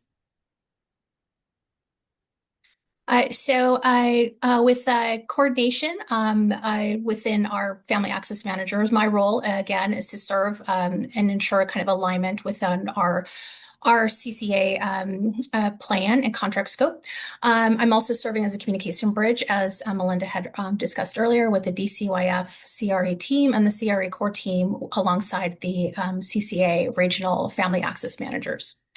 With coordination happening at the state level, family access managers are focused on regional work around 3 focus areas, which I'm going to discuss today: community engagement, family support systems, and early care and education providers. For the role with our communities, the regional family access managers, or FAMs as we like to call them, serve as systems connectors and community partners, building cross-sector collaboration and partnership with DCYF across statewide early care and education and community-based organizations. Their key emphasis is building strong, trusting relationships with community partners and local leaders, convening partners, facilitating cross-sector collaboration, championing equitable, community-driven solutions for CRE, understanding local needs, service gaps, and barriers, especially for children and families who need it most, representing CCA of Washington in local, regional, and statewide settings, as well as sharing regional best practices and ensuring that the CRE system remains locally responsive. That community work doesn't just happen in isolation. Can we move to the next slide, please? So in their role with the family support systems, our FAMs connect regional experience to statewide system design, working at the intersection of data, family voice, and cross-system partnerships. Our family access managers support systems that create equitable access to high-quality early learning, early care and education for families, serving as critical bridges between the regional work and statewide family center, and our new Child Care Finder system, which Joanna will discuss later in the slides. Again, key emphasis on this area here is using data and family voice and technology tools, not only to track trends and inform decisions, but to help develop our informative reports from the respective regions, while also helping design and implement our statewide CRE framework and workflows to help prioritize family choice while supporting access to inclusive early care and education. Alongside families in the system, FAMs are also building provider relationships that enable CRE. Next slide, please. Their role with early care and education providers, our family access managers are strengthening partnerships throughout the regions, aligning systems, sharing clear information, and engaging providers to communicate and collaborate across early care and education mixed delivery system. Our key emphasis are to build and sustain collaborative relationships across the mixed delivery system and community-based organizations, while also strengthening existing early care and education networks, providing pathways for clear guidance on eligibility, enrollment, and services, and communicating and reporting ECE program information, trends, and community resources for CRE. In addition, supporting early care and educational professional engagement, as well as participation in CRE activities, of clarifying shared guidelines, strengthening alignment within the overall system. So how does this work apply across the state? Can we show the next slide, please? This map can give you a picture of that. CCA of WA has organized our state into 6 regions, each served by a dedicated family access manager. This regional structure allows FAMs to be embedded within their communities, build deep local knowledge, and develop trusted relationships with partners and families specific to their area. The 6 regions reflect Washington's geographic and demographic diversity, from urban to rural and the remote. This map illustrates CCA of WA's statewide reach and the distributed community-embedded nature of our FAM model. The FAM model is designed to be responsive to regional variation rather than applying a one-size-fits-all statewide approach. Next slide, please. And here are our family access managers by region. The FAM team bring together 6 experienced professionals hosted by regional partner organizations with deep roots in their communities. Our FAM positions are approximately 2 years old, with several team members having joined from the last year. Our team brings a mix of established regional knowledge and fresh perspectives, all grounded in the communities they serve. Each FAM's host organization reflects intentional regional partnership from Catholic Charities of Central Washington, community-minded enterprises in Eastern Washington, Bright Spark Early Learning Services in King Pierce counties, Opportunity Council in Northwest Washington, the Child Care Action Council in Olympia, the Olympic Peninsula, and ESD 112 in our Southwest Washington region. So this is the team bringing the work to life across the state. And to show you how we're supporting that work, I will turn it over to my colleague, Joanna. Thanks, Gracie. Hello, everyone. My name is Joanna Cobb from the Data and Evaluation team at Child Care Aware of Washington, and I'm here to speak specifically about Child Care Finder, which is a new tool that we are getting going with launching. So I'm going to start with a bit of context to describe what Child Care Finder is and how it fits into this CRE vision that everyone has been describing so beautifully. So Child Care Finder was built by Child Care of Washington, supported by DCYF, by the whole CRE core team.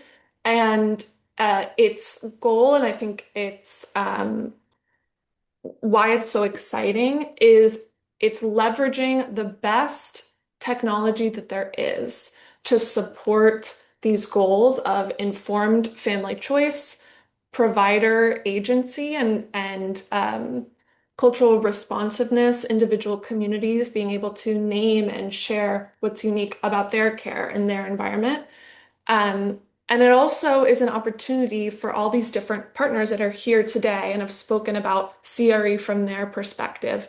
This tool is an opportunity for us to harness that collaboration to improve the system in order to make things easier for families and providers. I think ultimately what we're hoping this tool can do is make these disparate systems, make the navigation easier, and leverage these partnerships to highlight what is needed to do that.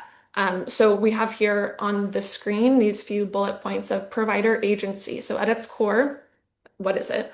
Child Care Finder is a search tool, right? So families can search for care that they need, and I'll show a bit of a demo here in just a moment. And providers can update their information. They can specifically tailor what information about their program is available to families. So it puts that power in the provider's hands to market their program and connect directly with families, creating system efficiency, right, for families to be able to look in one place and coordinate all these different types of care.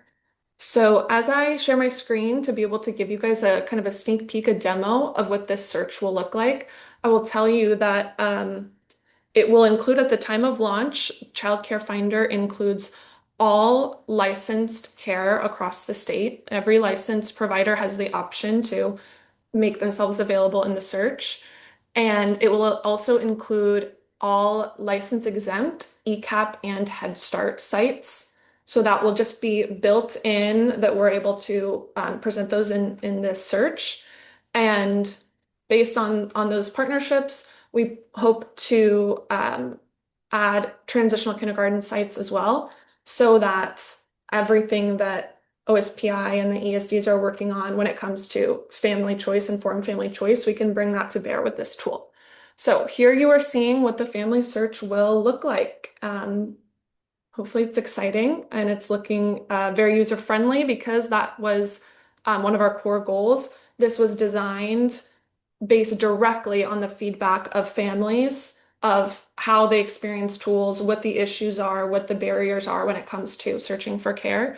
So as we scroll down here, you can see that we're able to route families to more information about the different types of care that are available. So what is ECAP? What is Head Start? What programs are available near me, and why might I want one over another? Like, we're able to tailor here what information this system is providing to families. Of course, this is one way to do that, right? But we want to put that right at the top, and more about other programs like the subsidy program and of course our call center, as Rob had mentioned.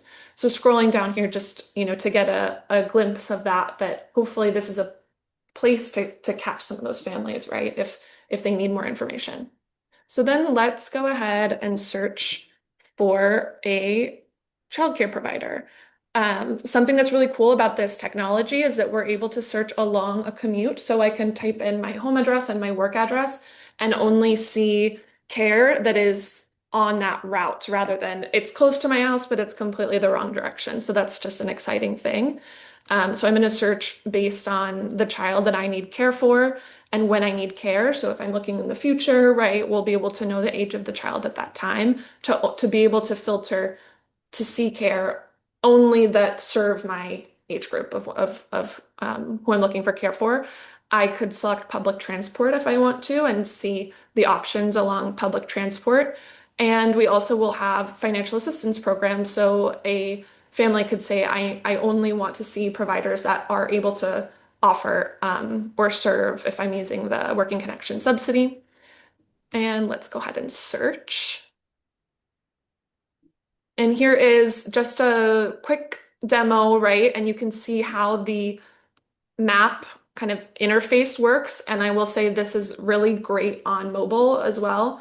It works just as well. And across the top here, you'll see that families are able to filter even further if they have specific things that they want in their care. And so this is all information that providers are able to tailor, again, with that direct provider to family connection in mind. So providers can say that they offer certain curriculums, certain languages of instruction, or special needs services. And so I'm scrolling down, you're seeing all of these filters. So this is something that we heard in feedback. Families wanted more control, more information.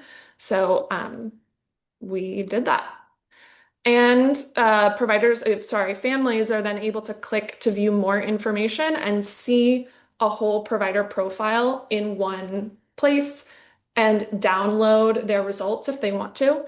And you can see I've quickly come over here to the provider portal. So this is what the provider experience will be. And when I say provider, this is all those sites that I named.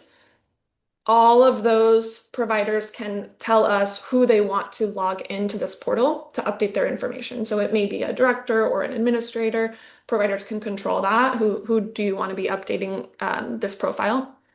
And they'll come to this URL anytime. Again, it's very beautiful on mobile, and log in to update all that information. And within that profile, they'll also be able to update their openings.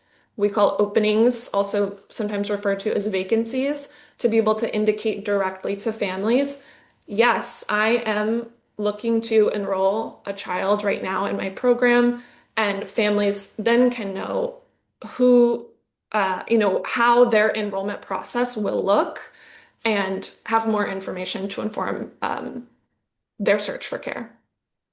Joanna, we've got one question in the chat. Is there an opt-out option for providers who elect not to be listed? If so, what are the steps?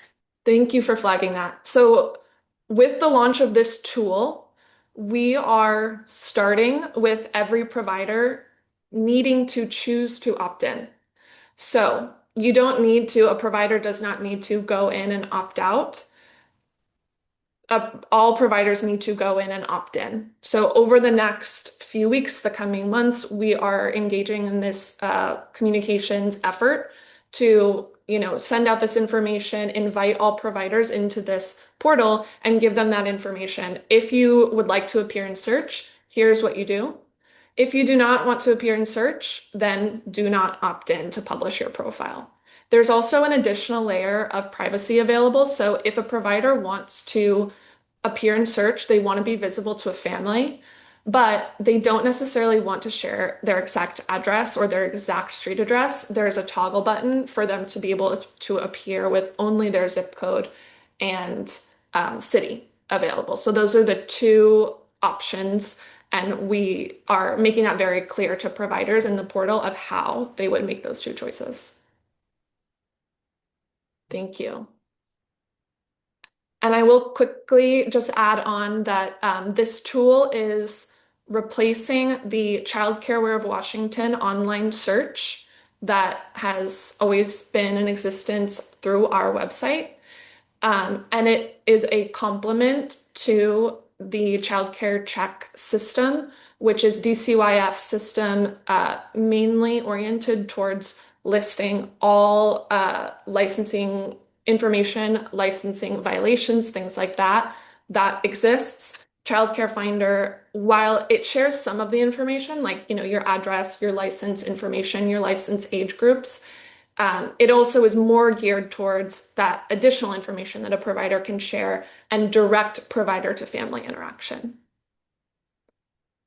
Thank you all, and I'm glad that we were able to share this. Thanks.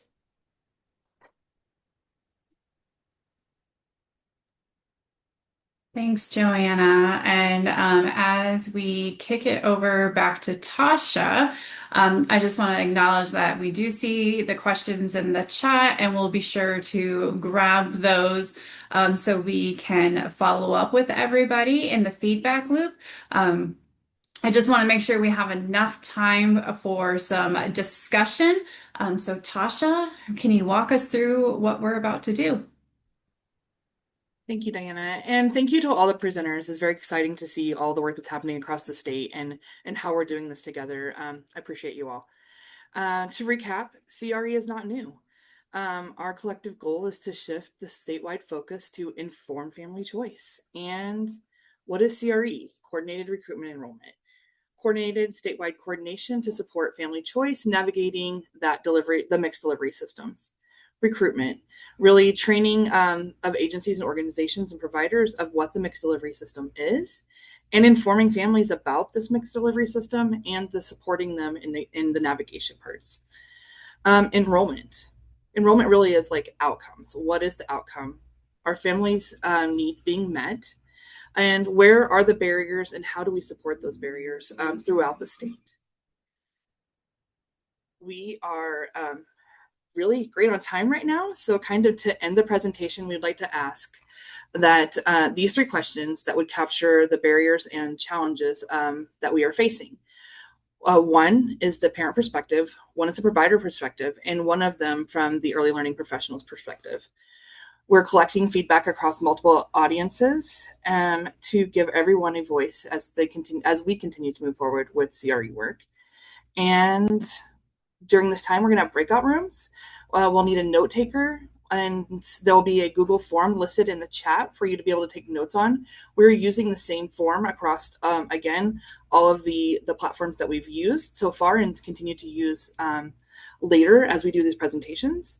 You'll have about 10 minutes to answer the questions. Really, you can answer them as a group and have one person record, or If there's something specific that you would like to type into those, please do so as well individually, and you can have time to do that again later. And 10 minutes breakout groups. Tasha, let's Yes. actually go a little bit longer because we're good on time, and I've heard a lot of good comments throughout the day, so it'd be nice to capture what we can in these breakout groups. So let's go maybe 15. Okay. All right, 15 minutes, a few minutes to share out at the end. And again, if you have any questions, please put them in the chat and then our team will capture them and follow up at a later time. Appreciate and excited about hearing the conversations. Thank you.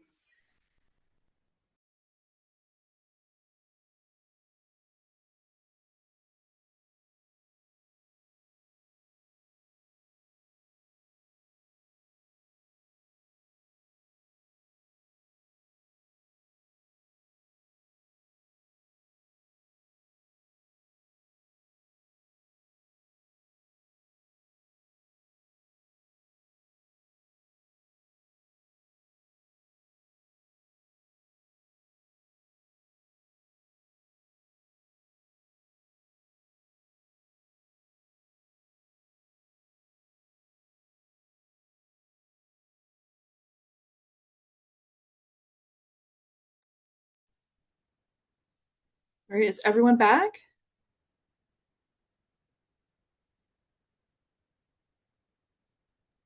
Yeah, looks like it. Okay. Well, welcome back. Again, we did the same breakout with the same questions with the early learning internal staff at DCYF, and there was a lot of conversations, lots of a lot of conversations, lots of interesting things that are happening in there, and some really big excitement about coordinated recruitment enrollment. And so we were wondering if there's anybody here that would like to share out any findings or strengths, barriers, concerns, great things that you've been talking about in your group. Would anybody like to share out or add anything to the chat at this time?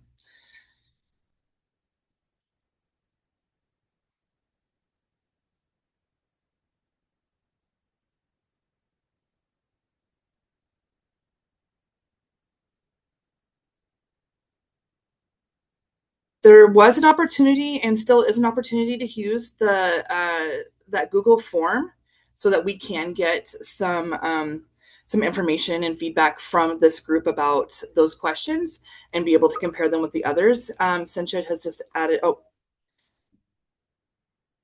I think someone's going to add it to the chat. Sorry. I think someone's going to add that link to the chat again in this space so that we can collect any information that you have.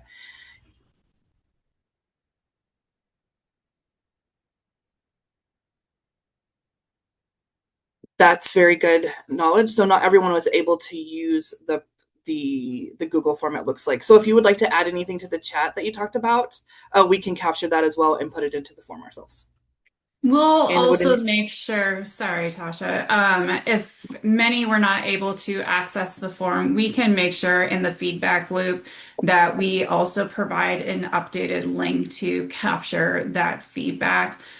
So please know we'll do that as well as all of the questions that are coming into the chat. We'll be sure to do that as well.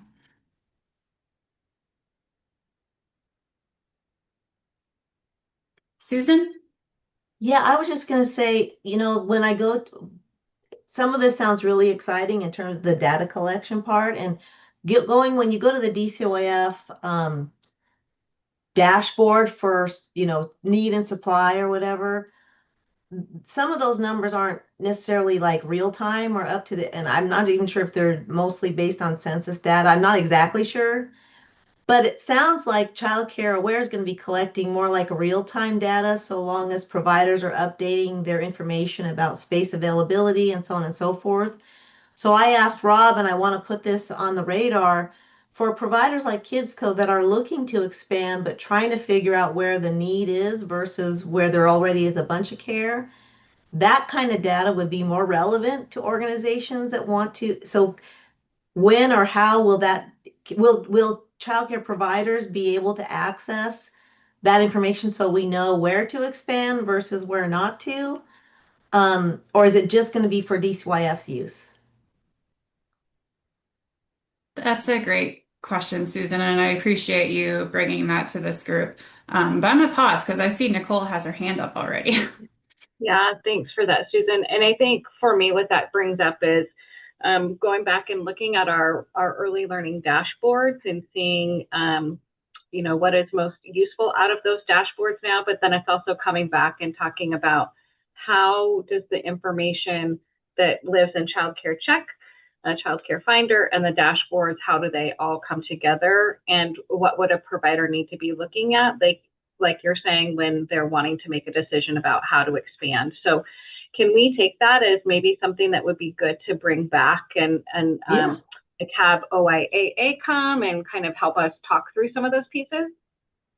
Yeah, I just think it's really vital because as we see changes in where families live and so on and so forth, the more real-time data we have, the less opportunity for providers like myself to potentially go into an area where the demand may not be there.